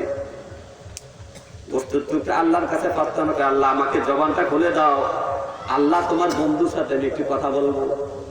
জবান খুলে গেল, গোশতের টুকরা মুসা নবীকে সালাম দিয়ে প্রশ্ন করতেছে, ও আল্লাহর নবী মুসা, আল্লাহর দরবারে আল্লাহর সাথে কথা বলার জন্য তুর পাহাড়ে যাচ্ছেন। আচ্ছা, আল্লাহকে জিজ্ঞাসা করবেন আল্লাহ কেন আমারে বানাইছে, আমি তো এখানে সেখানে পড়ে থাকি। আচ্ছা ঠিক আছে, জিজ্ঞাসা করব। সামনে গেছেন এক বুড়িমা, দৌড়াইয়া মুসা নবীর কাছে বলে, আল্লাহর নবী মুসা আল্লাহর সাথে কথা বলার জন্য যাচ্ছেন, আচ্ছা আল্লাহকে জিজ্ঞাসা করেন আমার কোনো দুঃখ দুর্দশা যায় না, আমার কষ্ট শেষ হয় না, অভাব দূর হয় না। আচ্ছা ঠিক আছে, জিজ্ঞাসা করব। সামনে গেলেন, যাওয়ার পর একটা বৃদ্ধ মানুষ, মানে যুবক মানুষ পেলেন, বলতেছে, আল্লাহর নবী মুসা আপনি দূর পারে যাচ্ছেন, আল্লাহকে জিজ্ঞাসা করেন আমার এত সম্পদ বাড়তে আছে, বাড়তে আছে, বাড়তে আছে, সম্পদের যায় যায় বেলায় আমি আল্লাহর জিকির করতে পারি না, আল্লাহর ইবাদত করতে পারি না। আল্লাহকে প্রশ্ন করবেন কিভাবে আমার সম্পদ কর্মে বলার জন্য। আল্লাহর নবী তুর পাহাড়ে আল্লাহর সাথে কথা বলে ফিরে আসলেন। ওই এসে ও যুবকের সাথে দেখা হইলো। যুবক প্রশ্ন করে, আল্লাহ কি বলছে? মুসা নবী বলেন, আল্লাহ বলছে তুমি শুকরিয়া, আল্লাহ শুকরিয়া করা ছেড়ে দাও, তাহলে আস্তে আস্তে তোমার সম্পদ কমতে থাকবে। আল্লাহ বান্দা যুবক বলতেছে, না, আমার মালিকের শুকরিয়া আমি বন্ধ করতে পারবো না। আল্লাহর বান্দার বেশি বেশি শুকরিয়া আদায় করা শুরু করেছে। দ্বিতীয়বার ওই বৃদ্ধ মহিলার কাছে আসলেন। বৃদ্ধ মহিলা প্রশ্ন জিজ্ঞাসা করছিলেন, করছিলাম আল্লাহ বলছে তোমার বেশি বেশি আল্লাহ শুকরিয়া আদায় করতাম করলে বললে আল্লাহ তোমার অবাদ দূর করবো। মহিলা খেপে গেছে, আল্লাহ নবীর উপর জারি মারছে, মোটে পেটে ভাত নাই, আবার তোমার মাওলায় বলে শুকরিয়া আদায় করার জন্য। যাও যাও, তোমার মাওলাকে বলো, তোমার মাওলায় নিজে নিজে শুকরিয়া নিজেরটা নিজে আদায় করুক। ধমক মারছে। এই ধমক মারার কারণে, শুকরিয়া আদায় না করার কারণে, এই বৃদ্ধ মহিলা থাকার জন্য যে একটা চুক্তি ছিল, কুরের ঘর ছিল, ওই কুরের ঘরটা আকাশ থেকে আগুন এসে জ্বালিয়ে পুড়িয়ে শেষ করে দিয়েছি। ওই যে প্রথম গোশতের টুকরা লাগে দেখা হয়েছিল, গোশতের টুকরা জবান খুলে গেছে প্রশ্ন করে, এ আল্লাহর নবী মুসা আল্লাহকে জিজ্ঞাসা করছেন কিনা আমাকে কেন আল্লাহ বানাইছে, আমি এখানে সেখানে পড়ে থাকি। আল্লাহর নবী মুসা বলতেছে, রে গোশতের টুকরা, আমি আমার মালিককে জিজ্ঞাসা করছি, মালিক নাকি তোমাকে অযথা বানায় নাই, তোমাকে একটা কাজে বানাইছে। ও কি কাজে বানাইছে? ও তোমারে বানাইছে আল্লাহর জাহান্নামে নাকি একটা গর্ত আছে, কি আছে, একটা ছিদ্র আছে জাহান্নামের, এই ছিদ্র বরাবর তোমারে আল্লাহ বানাইছে, আল্লাহর জাহান্নামের ছিদ্রটা বন্ধ করার জন্য তোমারে বানাইছে, তুমিও কাজের, অযথা তোমাকে সৃষ্টি করে নাই। গোশতের টুকরা বলে আল্লাহ শুকরিয়া আদায় করা, আলহামদুলিল্লাহ, আলহামদুলিল্লাহ, আলহামদুলিল্লাহ। আরে আমার মালিক আমারে কত ভালোবাসে, দুনিয়ার গাছপালা, জায়গা জমি, দ্বন্দ্ব যা আছে সব আল্লাহ মানুষের জন্য বানাইছে, আল্লাহ সৃষ্টির জন্য বানাইছে, আর আমি গোশতের টুকরায় আল্লাহর নিজের কাজের লেগে বানাইছি, আল্লাহর জাহান্নামের ছিদ্র বন্ধ করার জন্য আমার বানাইছে। আমার আল্লাহ আমারে কত ভালোবাসে, আলহামদুলিল্লাহ, আলহামদুলিল্লাহ। এই কথা বলতে বলতে কিতাব উল্লেখ করা হয়েছে, এই গোশতের টুকরাটা সাথে সাথে মানুষের আকৃত হয়ে একটা ভালো মানুষ হইয়া গেছে। শুকরিয়া আদায় করা দরকার আছে কিনা? তো যে কথা বলতেছিলাম, আল্লাহর নবীর এক সাহাবী বিয়ে করছেন, বউটা খুব ভালো, ভালো বউ হইল তো আরো ভালো, অনেক ভালো। কত ভালো দেখেন, আল্লাহর নবীর সাহাবী বিয়ে করছেন, রাতের বেলা ঘুমিয়ে আছে, আল্লাহর নবী সাহাবী তাহাজ্জুদের নামাজ পড়েন, বিবিও তাহাজ্জুদের নামাজ পড়ে। হঠাৎ করে গভীর রাতে পিপাসা লাগছে, বললে বিবি রে একটু পানি দাও। বিবি ঘুম থেকে জেগে উঠলেন, স্বামীর ডাক শুনে পানি আনার জন্য কলসের কাছে গেছেন, যাই দেখ কলসে পানি নেই। এখন কি ব্যাপার, আমার স্বামী তাহাজ্জুদ গুজার মানুষ, ভালো মানুষ, আমার স্বামী পানি খাইতেছিলে, আবার পানি না দিতে পারলে বেয়াদবি হবে। মহিলারা অন্ধকারে কূপ থেকে পানি আনার জন্য গেলেন, পানি আনিয়া দেখেন স্বামী আবার ঘুমাইয়া রয়েছে। ওই যে বাইজুল বুস্তামি ঘটনাটা বলতো, আল্লাহর ওলি বাইজুল বুস্তামি মাছজন পানি আনছিল না, এরকম ঘটনাটা। আইসা দেখে স্বামী ঘুমায় গেছে। ওই আল্লাহর বান্দি পানির পেয়ালাটা হাতে নিয়ে স্বামীর পাশে বসে আছে। স্বামীকে ডাক দিতেছে না এই কারণে যে স্বামীকে এখন ডাক দিলে ঘুমটা ভাঙবে, আবার ঘুমাইতে দেরি হবে, তাহাজ্জুদের নামাজটা কাজা হয়ে যাবে, নামাজটা পড়তে পারবে না। এই জন্য আল্লাহর বান্দি তার স্বামীকে ডাক না দিয়া পানির পেয়ালা লইয়া মাতার শিওরের কাছে বসে আছে। তাহাজ্জুদের যখন সময় হয়েছে, স্বামী ওর ছবিটা দেখতেছে, বিবি পানির পেয়ালা নিয়ে বসে আছে। স্বামী বলতেছে, বিবি রে, আমি কি তোমার কাছে পানি চাইছিলাম নাকি? বিবি বলে, হ্যাঁ, আপনি তো চাইছিলেন পানি, তো পানি চাইছো, পানি না ডাক কেন দিলে না?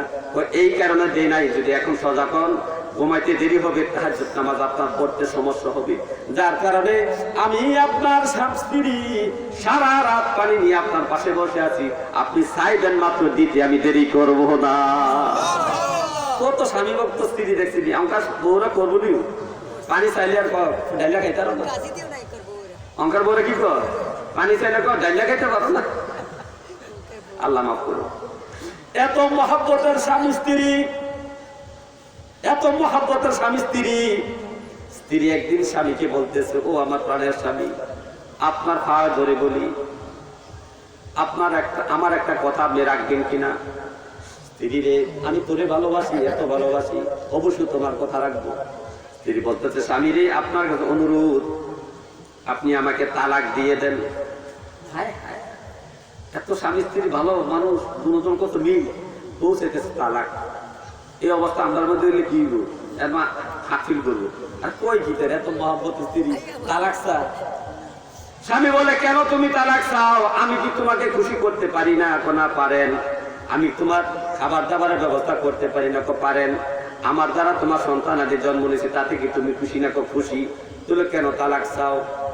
তালাক চাই একটা কারণ আছে, সেই কারণটা আপনি নাও বুঝতে পারেন, উল্টা বুঝতে পারেন, বলা যাবে না, আপনি দয়া করে আমাকে তালাক দেন। স্বামী বলতেছে, না রে স্ত্রী, তোমাকে তালাক দেওয়া যাবে না, আমি তালাক দিব না। না স্বামী, আপনার পায়ে পড়ে আপনি আমাকে তালাক দেন। তখন তাদের দুইজনের মধ্যে তর্ক শুরু হয়েছে। লাস্টে সিদ্ধান্ত হলো, চলো নবীর দরবারে যাই, দুইজনে নবীর বাড়িতে যাই। স্ত্রী বলে, স্বামী রে, যদি নবীর কাছে তোমার কথা বলবো, আমার কথা আমি বলবো, যদি নবী তালাক দিতে বলে তুমি তালাক দিবে কিনা? স্বামী বলতেছে, অবশ্যই নবীর কথা মানা ফরজ, নবী যদি বলে তালাক দেওয়ার জন্য আমি তালাক দিয়ে দিব।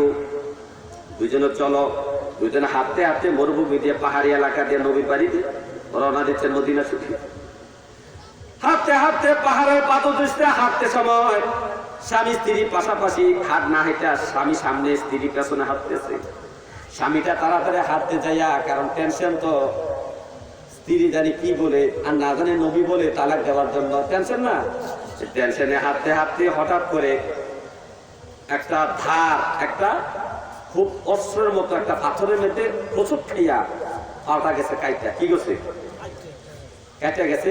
এই আল্লাহ নবী সাহাবি পাও কাটছে এবং গড়াইয়া গড়াইয়া পাহাড় থেকে নিচে দিকে পড়ছে। আরো অসুস্থ না, পাও কাটতে এমন কাটা কাটছে, রক্ত হাড়ির মধ্যে দিয়া লেগে গেছে, রক্ত ফিনকিটা বাড়িছে। মহিলা তারাদের দৌড়ে যা তাকে তুইলা বাইন্দা টেন্দা, নিজের ওন্ডা ছিঁড়া বাইন্দা টেন্দা সাইরা, তারপরে বলতেছে, চলেন বাড়িতে চলেন। ও না, কেন বাড়িতে যাব? নবীর বাড়িতে যাব। তোমার আর জি বলবা, আমার আর জি বলবো। নবী যদি তালাক দিতে বলে তালাক দিব, আর যদি নবী বলে আমার ঘরে থাকার জন্য তুমি বলছো থাকবা, নবী বললে থাকবা, নবী তালাক দিতে বলে তালাক দিব। চলো। না না, স্বামী বাড়িতে চলেন, আপনি অসুস্থ শরীর নিয়ে, এই ভাঙ্গা পাও নিয়া, এই কাটা পাও নিয়ে নবীর দরবারে কষ্ট করে যাইতে পারবেন না, বাড়িতে আসেন। বাড়িতে আসার পরে খেদমত করতেছে, আস্তে আস্তে ভালো হচ্ছে, কিন্তু ল্যাংড়া, কিন্তু কি ল্যাংড়া হয়ে গেছে। এখন স্ত্রী বলতেছে, স্বামী রে, আপনি টেনশন করেন না, আপনি ল্যাংড়া মানুষ, জায়গায় প্রস্তাব পায়খানা করেন, জায়গায় খান, আমি এগুলা প্রতিদিন পরিষ্কার করি, আপনি মনে কষ্ট দেন না, আমি কিন্তু এগুলা খুশি, আমি আপনাকে ছেড়ে কখনো যাব না, আপনাকে তালাকের কথা বলবো না। স্বামী বলে, স্ত্রী রে কি রহস্য বুঝলাম না, যেখানে আমার ঘরে সুখ শান্তি ছিল, আমি কামাই করতাম, রুজি করতাম, তখন তুমি তালাক চাইলা। আজকে আমি ল্যাংড়া, কামাই করতে পারি না, আমার ঘরে অভাব, তুমি বলো আমাকে ছেড়ে চলে যাবে না, কারণটা কি? স্ত্রী বলতেছে, স্বামী ও আমার প্রাণের স্বামী, শুনেন, নবীর একটা হাদিস শুনেছি মদিনা শরীফে। নবী বলছেন, আল্লাহ যাদেরকে ভালোবাসে আল্লাহ তাদেরকে বেশি বিপদে পালায়, অসুখ হয়, হাত কাটে, পাও কাটে, বউ মরে যায়, মা মরে যায়, বাপ মরে যায়, ছেলে মরে যায়, এই তারা বিভিন্ন বিপদ আপদে তাকে জর্জরিত করে ফেলে। কিন্তু আজকে 30টা বছর, আজকে 10 বছর ধরে আপনার সাথে ঘর সংসার করি, দুজনা মুসলমান হয়েছি, কিন্তু 10 বছর ধরে দেখলাম স্বামী গো, একটা দিনও আপনার কোনো অসুখ হয় না, একদিনও আপনার কোনো বিপদ হয় না, আপনি উৎসবটাও করেন না, শুধু শান্তি আর শান্তি আর শান্তি, আপনার কাছে কোনো দুঃখ নাই। আমার মনে হয় আমি জান্নাতে যাব আর আমার স্বামী জাহান্নামে যাবে।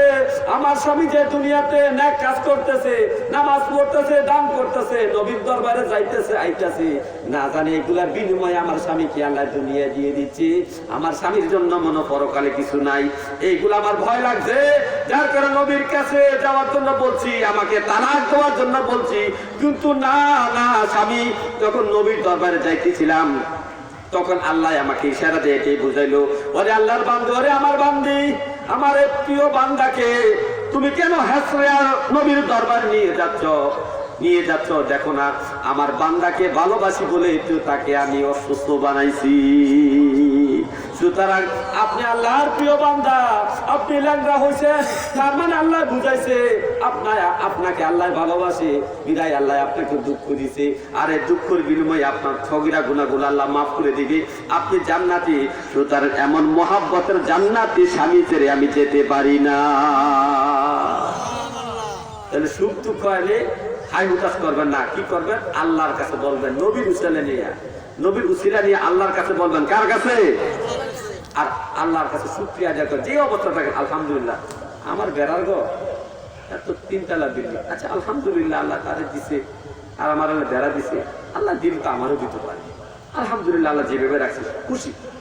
এইভাবে যখন আপনি শুকরিয়া আদায় করবেন, আল্লাহ তখন আপনার অবস্থাটাও আবার পরিবর্তন করে দিবি।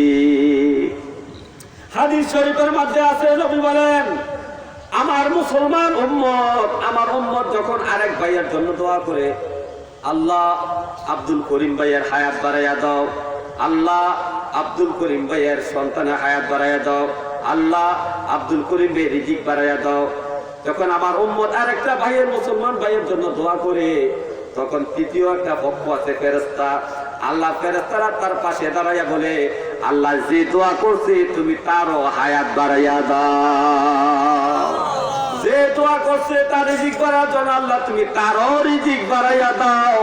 এখন আমি জানতে চাই, ফেরেশতার দোয়া বড় না আমার দোয়াটা বড়? আমি দোয়া করছি আপনার জন্য, কিন্তু ফেরেশতা দোয়া করছে আমার জন্য। আল্লাহর কাছে ফেরেশতা বলতে, আল্লাহ আপনার এই বান্দা, আপনার এই মুসলমান বান্দার জন্য হায়াত বৃদ্ধির দোয়া করছে, রাব্বে কারীম যে দোয়া করছে তুমিও তার হায়াত বাড়াইয়া দাও। আমার দোয়াটা কবুল হইতে পারে, নাও হইতে পারে, কিন্তু ফেরেশতার দোয়া কবুল। সুতরাং ফেরেশতার দোয়ার কবুলের কারণে আপনার হায়াত অটোমেটিকলি বৃদ্ধি হয়ে যাবে। এই জন্য বেশি বেশি মানুষের জন্য দোয়া করবেন। কি করবেন? আবার দোয়া করবেন। ঠিক আছে, তার ফলে অ্যাক্সিডেন্ট করছে, ঠিকই আছে, বেশি উড়ু উড়ু করে হুন্ডাটা লইয়া, ঠিক নেই, ঠিক আছে, বর্তমান করলেন, এটা বর্তমান না, এই বর্তমান করছেন, বর্তমান দাম নিয়ে খাইবে।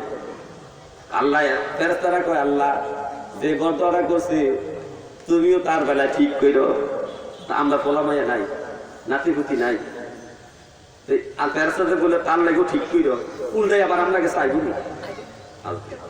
এই জন্য তাহলে কার জন্য আমরা বরদোয়া করবো না? বরদোয়া করবো না, আমরা সবার জন্য দোয়া করব, বেনামাজের জন্য নামাজ পড়ার জন্য দোয়া করব, যে আমার শত্রুতা করে তার হেদায়েতের জন্য আল্লাহর কাছে দোয়া করব। এভাবে যদি দোয়া করেন শুধু আপনার নেক বাড়বে, নেক বাড়বে, নেক বাড়বে।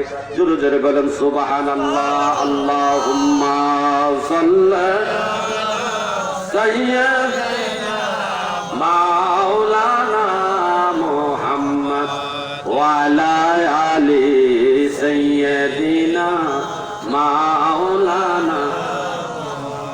আজরাইলের সূরা যখন মুদের সামনে ধরিবে সেই নিদানে রাইখো গো আল্লাহ নবীর দিদার নসিবে আল্লাহুম্মা সাল্লি আলা সাইয়্যিদিনা মাওলানা মুহাম্মদ ওয়া আলা আলি সাইয়্যিদিনা মাওলানা। আরেকটা হাদিসের কথা বলে আমি শেষ করে দিচ্ছি। বাবা, সুন্নতের আমল যে করেন না, সুন্নতের আমল না করে আপনি নবীর সুপারিশ চান, সাফায়াত চান, আবার কাউসারের শরবত খাইতেন চান, এটা হবে?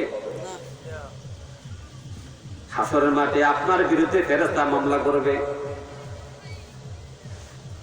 আরে আপনি হাসরের মাঠে মামলার জন্য স্বয়ং আল্লাহ রাসূল মামলা করবে। وقال رسول يا رب إن قوم اتخذوا هذا القرآن محجورا। আল্লাহ বলে, ও আমার বান্দারা শোনো, আমার রাসূল হাসরের মাঠে রহমাতাল লিল আলামিন হাসরের মাঠে কিছু কিছু বান্দার বিরুদ্ধে বিচার দায়ের করবে। বলবে, ইয়া রাব্বি, হে আমার রব, ইন্না কওমি ইত্তাখাযু হাযাল কুরআন মাহজুরা। আমার এই উম্মতের মধ্যে, আমার এই জাতির মধ্যে, আমার আত্মীয়র মধ্যে, আমার এরা আত্মীয় স্বজন, এরা আমার উম্মত, এরা আমার আত্মীয় স্বজন, এরা আমার আহলে, এরা আমার প্রতিবেশী, এই সমস্ত লোকেরা আমার কোরআনকে অর্থাৎ আপনার কোরআনকে তারা তরক করে জীবন যাপন করছে। এদের বিচার করুন, এদের কি করেন? বিচার করুন। এটা তো অনেক বড় ওয়াজ। এই আয়াতটা নিয়ে একটা বড় ওয়াজ হয়, দুই আর একটা ওয়াজ করা যায়। হাসরের মাঠে আপনি যখন নবী শরবত খাওয়াইতে থাকবেন, দলে দলে মানুষ শরবত খাওয়ার জন্য যাবে, কিছু লোক যাবে, আমরাও যাব। কিছু লোকের নবীর কাছাকাছি যখন পৌঁছে যাবে, তখন নবীর সামনে এবং আপনার সামনে এবং নবীর সামনে একটা পর্দা ফালাইয়া দেওয়া হবে। তারা একটা পর্দা এভাবে ধরবে, দেখেন না? হরতাল হইলে যেমন কেটে ব্যারিকেড দেয়, দেয়নি পুলিশ একটা ব্যারিকেড দেয় না? ঠিক এরকম ফেরেশতারা একটা ব্যারিকেড দিবে। আল্লাহ নবী বলল, ফেরেশতারে কি ব্যাপার, তোমরা কেন ব্যারিকেড দিলা, পর্দা হালাইলা? এদেরকে চিনি আমি, এরাও আমারে চিনি। ফেরেশতারা বললে, ইয়া রাসূলুল্লাহ, আপনি কি জানেন না আপনার ইন্তেকালের পরে আপনি যে তাদেরকে সুন্নত তরিকাটা দিয়েছিলেন, কোরআন দিয়েছিলেন, হাদিস দিয়েছিলেন, এরা এর মতো জীবন যাপন না করিয়া এরা বিপরীত জীবন যাপন করছে। আপনার সুন্নত হইলো আপনি ডান হাতে পানি খাইছেন, এরা কিন্তু ভাত খাওয়ার সময় বাম হাতে পানি খাইছে, বেদাত করছে। আপনার সুন্নত হইলো আপনি 3 শ্বাসে 3 চুমুকে পানি খাইছেন। হে নবী গো, আপনার এই উম্মত গুলা তারা পশুর মতো এক শ্বাসে এক টানে পানি খাইছে, এক গ্লাস। নবী গো, এই উম্মত গুলাকে আপনি বলছেন তোমরা যখন মসজিদে ঢুকবা ডান পা দিয়া ঢুকবা আর জিকির করবা আল্লাহুম্মা ফতাহলি আবওয়াবা রাহমাতিকা।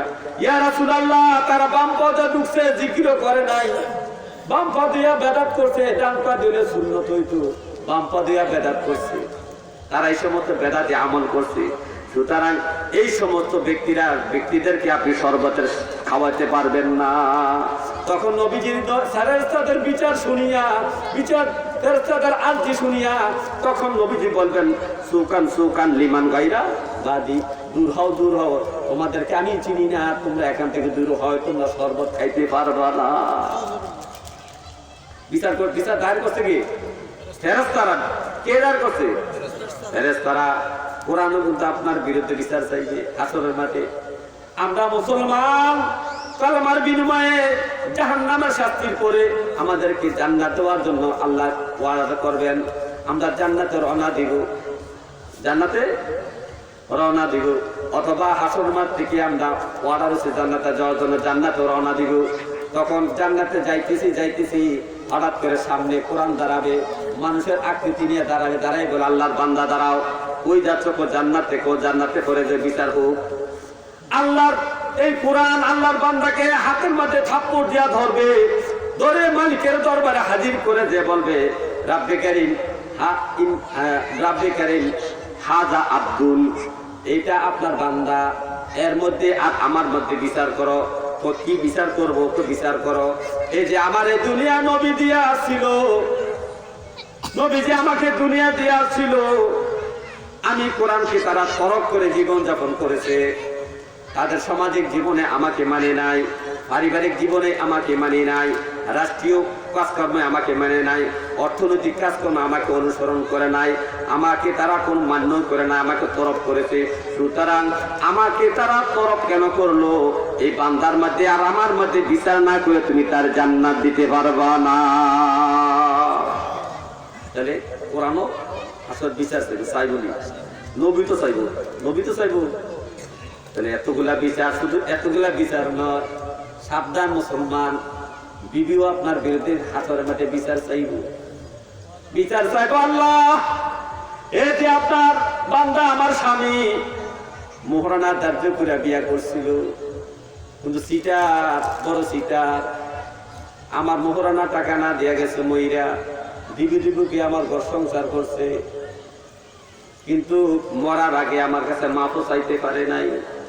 এই সিটারের বিচার করো, সে জেনাকারী। রসুল বলছে যে মহারানার হক আদায় না করে মৃত্যুবরণ করলো, মহারানার হক আদায় না করে স্ত্রীর কাছে গেল, মৃত্যুবরণ করলো, হকটা রয়ে গেল।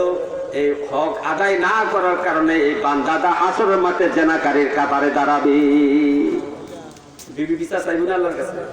সন্তান আপনার বিরুদ্ধে মামলা করবে, বলবে রাব্বে কারীম, আমি দুজকে সাব্যস্ত হয়েছি, কিন্তু আমি একা দুজকে যাব না, আগে আমার বাবার বিচার করো। আমার বাবা ছোটবেলায় আমাকে নামাজের কথা বলে নাই, কোরআন শিক্ষা, কোরআন তেলাওয়াত শিখতে হবে, মুক্তবে যাইতে হবে, সেটাও বলে নাই। আমার মার বিচার করো, মা আমাকে ঘুম থেকে উঠাইয়া দেয় নাই, আমার মাও আমাকে নামাজ শিক্ষা দেয় নাই। সুতরাং আমার মা বাবার বিচার আগে করো, তারপরে আমার বিচার করবা, তারপর আমি দুজকে যাব। সন্তানও মা বাবার বিরুদ্ধে বিচার, আত্মীয়তা সম্পর্ক হাসরের মাঠে দাঁড়াবে। রব্বি কারীম, এ আপনার বান্দা আর আমি আত্মীয়তার মধ্যে একটা বিচার করো।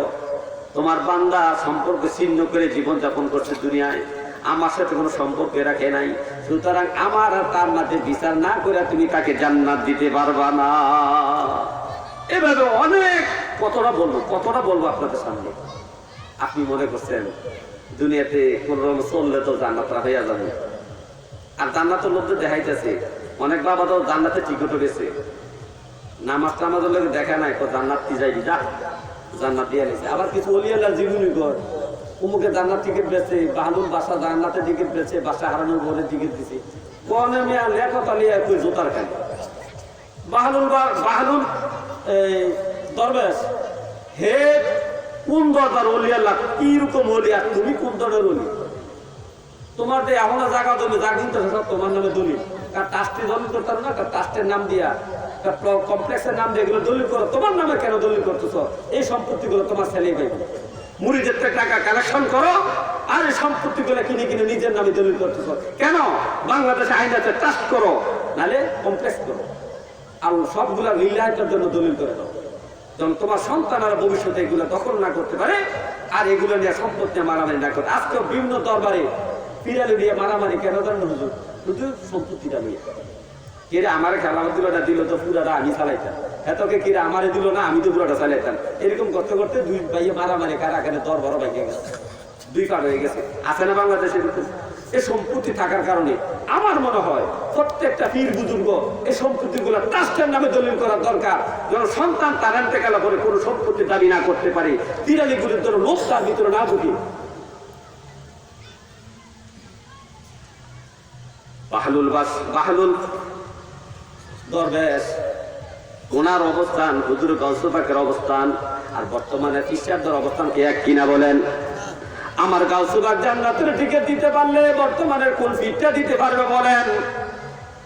গাউসুল পাকের মতো আমল আপনার কোন পীরের মধ্যে আছে দেখেন? যেই পীরের ঠিক ওই জান্নাতের টিকিটের কথা বলে জান্নাত দিয়ে দিব, জান্নাত দিয়ে দিব।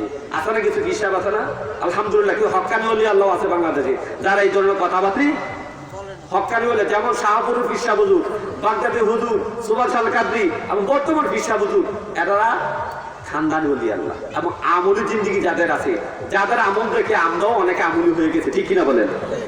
ওনাদের তুলনায় নাই, ওনাদের কি নাই, কিন্তু কিছু কিছু ভিড় আছে বুঝলেন, মুখ দ্বারের অবস্থা অন্যরকম, টিকিট দিয়ে নিতেছে, জান্নাত করে দিয়ে দিন, চিন্তা করিস না, গরু একটা দে, 10,000 টাকা পাওয়া প্যান্ডেলটা দে, জান্নাত আমি আমার লোক দিয়ে জান্নাতে থাকবি। আচ্ছা এই ফিরে জান্নাতে যে গ্যারান্টি আছে, হ্যাঁ কইতেছে আমার লোক জান্নাতে থাকবি। তো মুড়ি তো বিশ্বাস করে টাকা পয়সা যা আছে ফিরে দিতে আছে।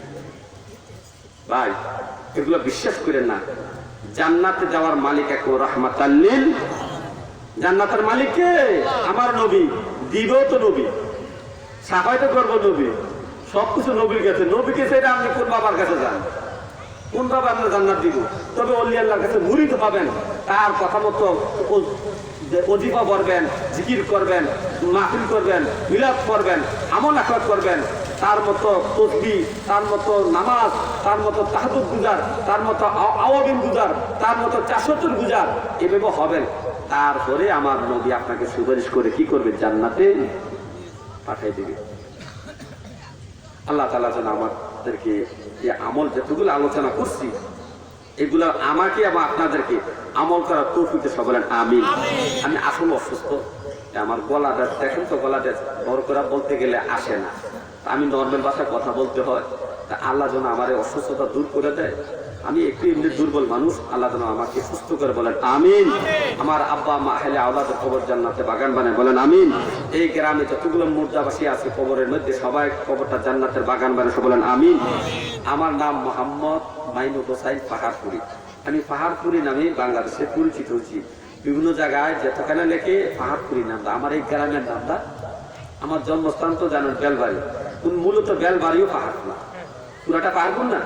তা আমি মূল গ্রামের নামটা আমার নামের সাথে রাখছি। হ্যাঁ, এবং অনেকে বলে আপনি কোন পাহাড়পুর? আমি কি ভুলসুনটা না বাক্সগুলি ইউনিয়ন পাহাড়পুর, বর্ডার এলাকায় এভাবে পরিস্থিতি। তো সব জায়গায় আমাকে চিনে, কিন্তু আমার এলাকায় আমাকে চিনে না, পাহাড়পুরিকে চিনে না, ঠিক না? আমার জন্য দোয়া করবেন, আমি যেন আপনাদের এই এলাকার সন্তান হিসেবে বাংলাদেশের বিভিন্ন জায়গায় এই গ্রামের নামটা প্রচার প্রসার করতে পারি এবং মানুষকে দ্বীনের দাওয়াত, হেদায়েতের কথাগুলো, আমলি কথা বলতে পারি, ইমানের কথা বলতে পারি, সেই তৌফিক দিয়ে বলেন আমিন। আমি বাবা গান গজল পারি, কি বলেন? সমস্যা নাই, গজল কি করবো? গজল পারি, কটা গজল শুনবেন? জিকির আপনি ফালাইলে জিকুর আমি ভাই আল্লাহ মাফ করুন, আমি একটা গজল একটা জিকুরও আমি মাহফিলে করি না। কারণ এই সময়টা হলো ওয়া নসিহতের সময়। এটা কিসের সময়? আপনি কি একটা গজলের থেকে আপনি হেদায়েত দিচ্ছেন? কোনোদিন হেদায়েতের কিছু পাইতেছেন? কান দিয়া শুনতেছেন, ভালো লাগতেছে, লেগে গজল গাইতেছে, আমরা বলতেছেন। কিন্তু এটা হলো ওয়াজ, ওয়াজের মাহফিল, নসিহতের মাহফিল। এই 1.5 ঘন্টা 2 ঘন্টা আধা ঘন্টা নসিহত করবেন, যেন ও নবীর উম্মত আমলের জিন্দিগি হয়, ইমানের জিন্দিগি হয়। নবী তো আপনাদের কাছে দায়িত্ব দিয়ে গেছে মানুষগুলা। এই মানুষগুলা দায়িত্ব কার দিছে? আলেম ওলামার কাছে। আপনি যদি সময়টা কাটান গান গজল জিকির দিয়া, তাহলে আল্লাহ রাসূলের কি জবাব দিবেন তাদেরকে? এই যে অনেক মানুষ হুজুর পায় মসজিদে শতকরা 80 জন মুসল্লি আত্মাহিত পারে না, দুরূদ শরীফ পারে না, মসজিদের ঢোকার দোয়াটা পারে না, ওযুর যে দোয়া আছে এইটাও পারে না, ওযুর ফরজ করে এইটাও জানে না। আচ্ছা এখন আমার প্রশ্ন, হ্যাঁ মুক্ত ভালো হুজুর, অনেক হুজুর মুক্ত বেতন তো দেয় না, আরো তো দোষ দুই না। তো এই যে আচ্ছা বলেন তো বাবা, এই যেগুলোতে না শিখাইয়া আমরা আলেমরা যদি না শিখাইয়া আমরা গান গজল দিয়া এমনি এমনি সময় কাটাই আমরা যাই, জবাব কে আল্লাহর কাছে দেওয়া যাইব? হাসরের মাঠে 3 ব্যক্তির বিচার হুজুর, 3 ব্যক্তির সর্বপ্রথম বিচার, মানে আলেম এক ব্যক্তি, আমার মতো, এই যে আমার মতো হুজুর, ইমাম, মুয়াজ্জিন, বক্তা, মুহাদ্দিস, মুফাসসির, মুফতি, আমার মতো বক্তা একজন, এরা বিচার মধ্যে আল্লাহ হাসরের মাঠে প্রথম করবো। 3 ব্যক্তির মধ্যে একজন আল্লাহ তাআলা যেন এই বিচারের কাঠগড়া থেকে বাঁচতে পারি, আপনাদেরকে কিছু ইমানের কথা, আমলের কথা বলতে পারি, সময় যেন ভিন্ন দিকে না কাটাই, এইটুকু দোয়া আপনাদের কাছে চাই। আমিন সুম্মা আমিন। ওয়া আখিরি দাওয়ানা আলহামদুলিল্লাহি রাব্বিল আলামিন। আসসালামু আলাইকুম ওয়া রাহমাতুল্লাহি ওয়া বারাকাতুহু। আগামীতে দেখা হবে বা কোথাও দেখা হবে, আল্লাহ যদি তৌফিক দেয়। আমিন।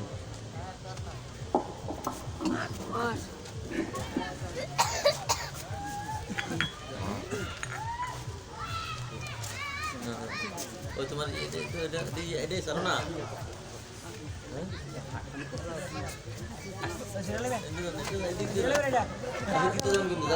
হুজুরকে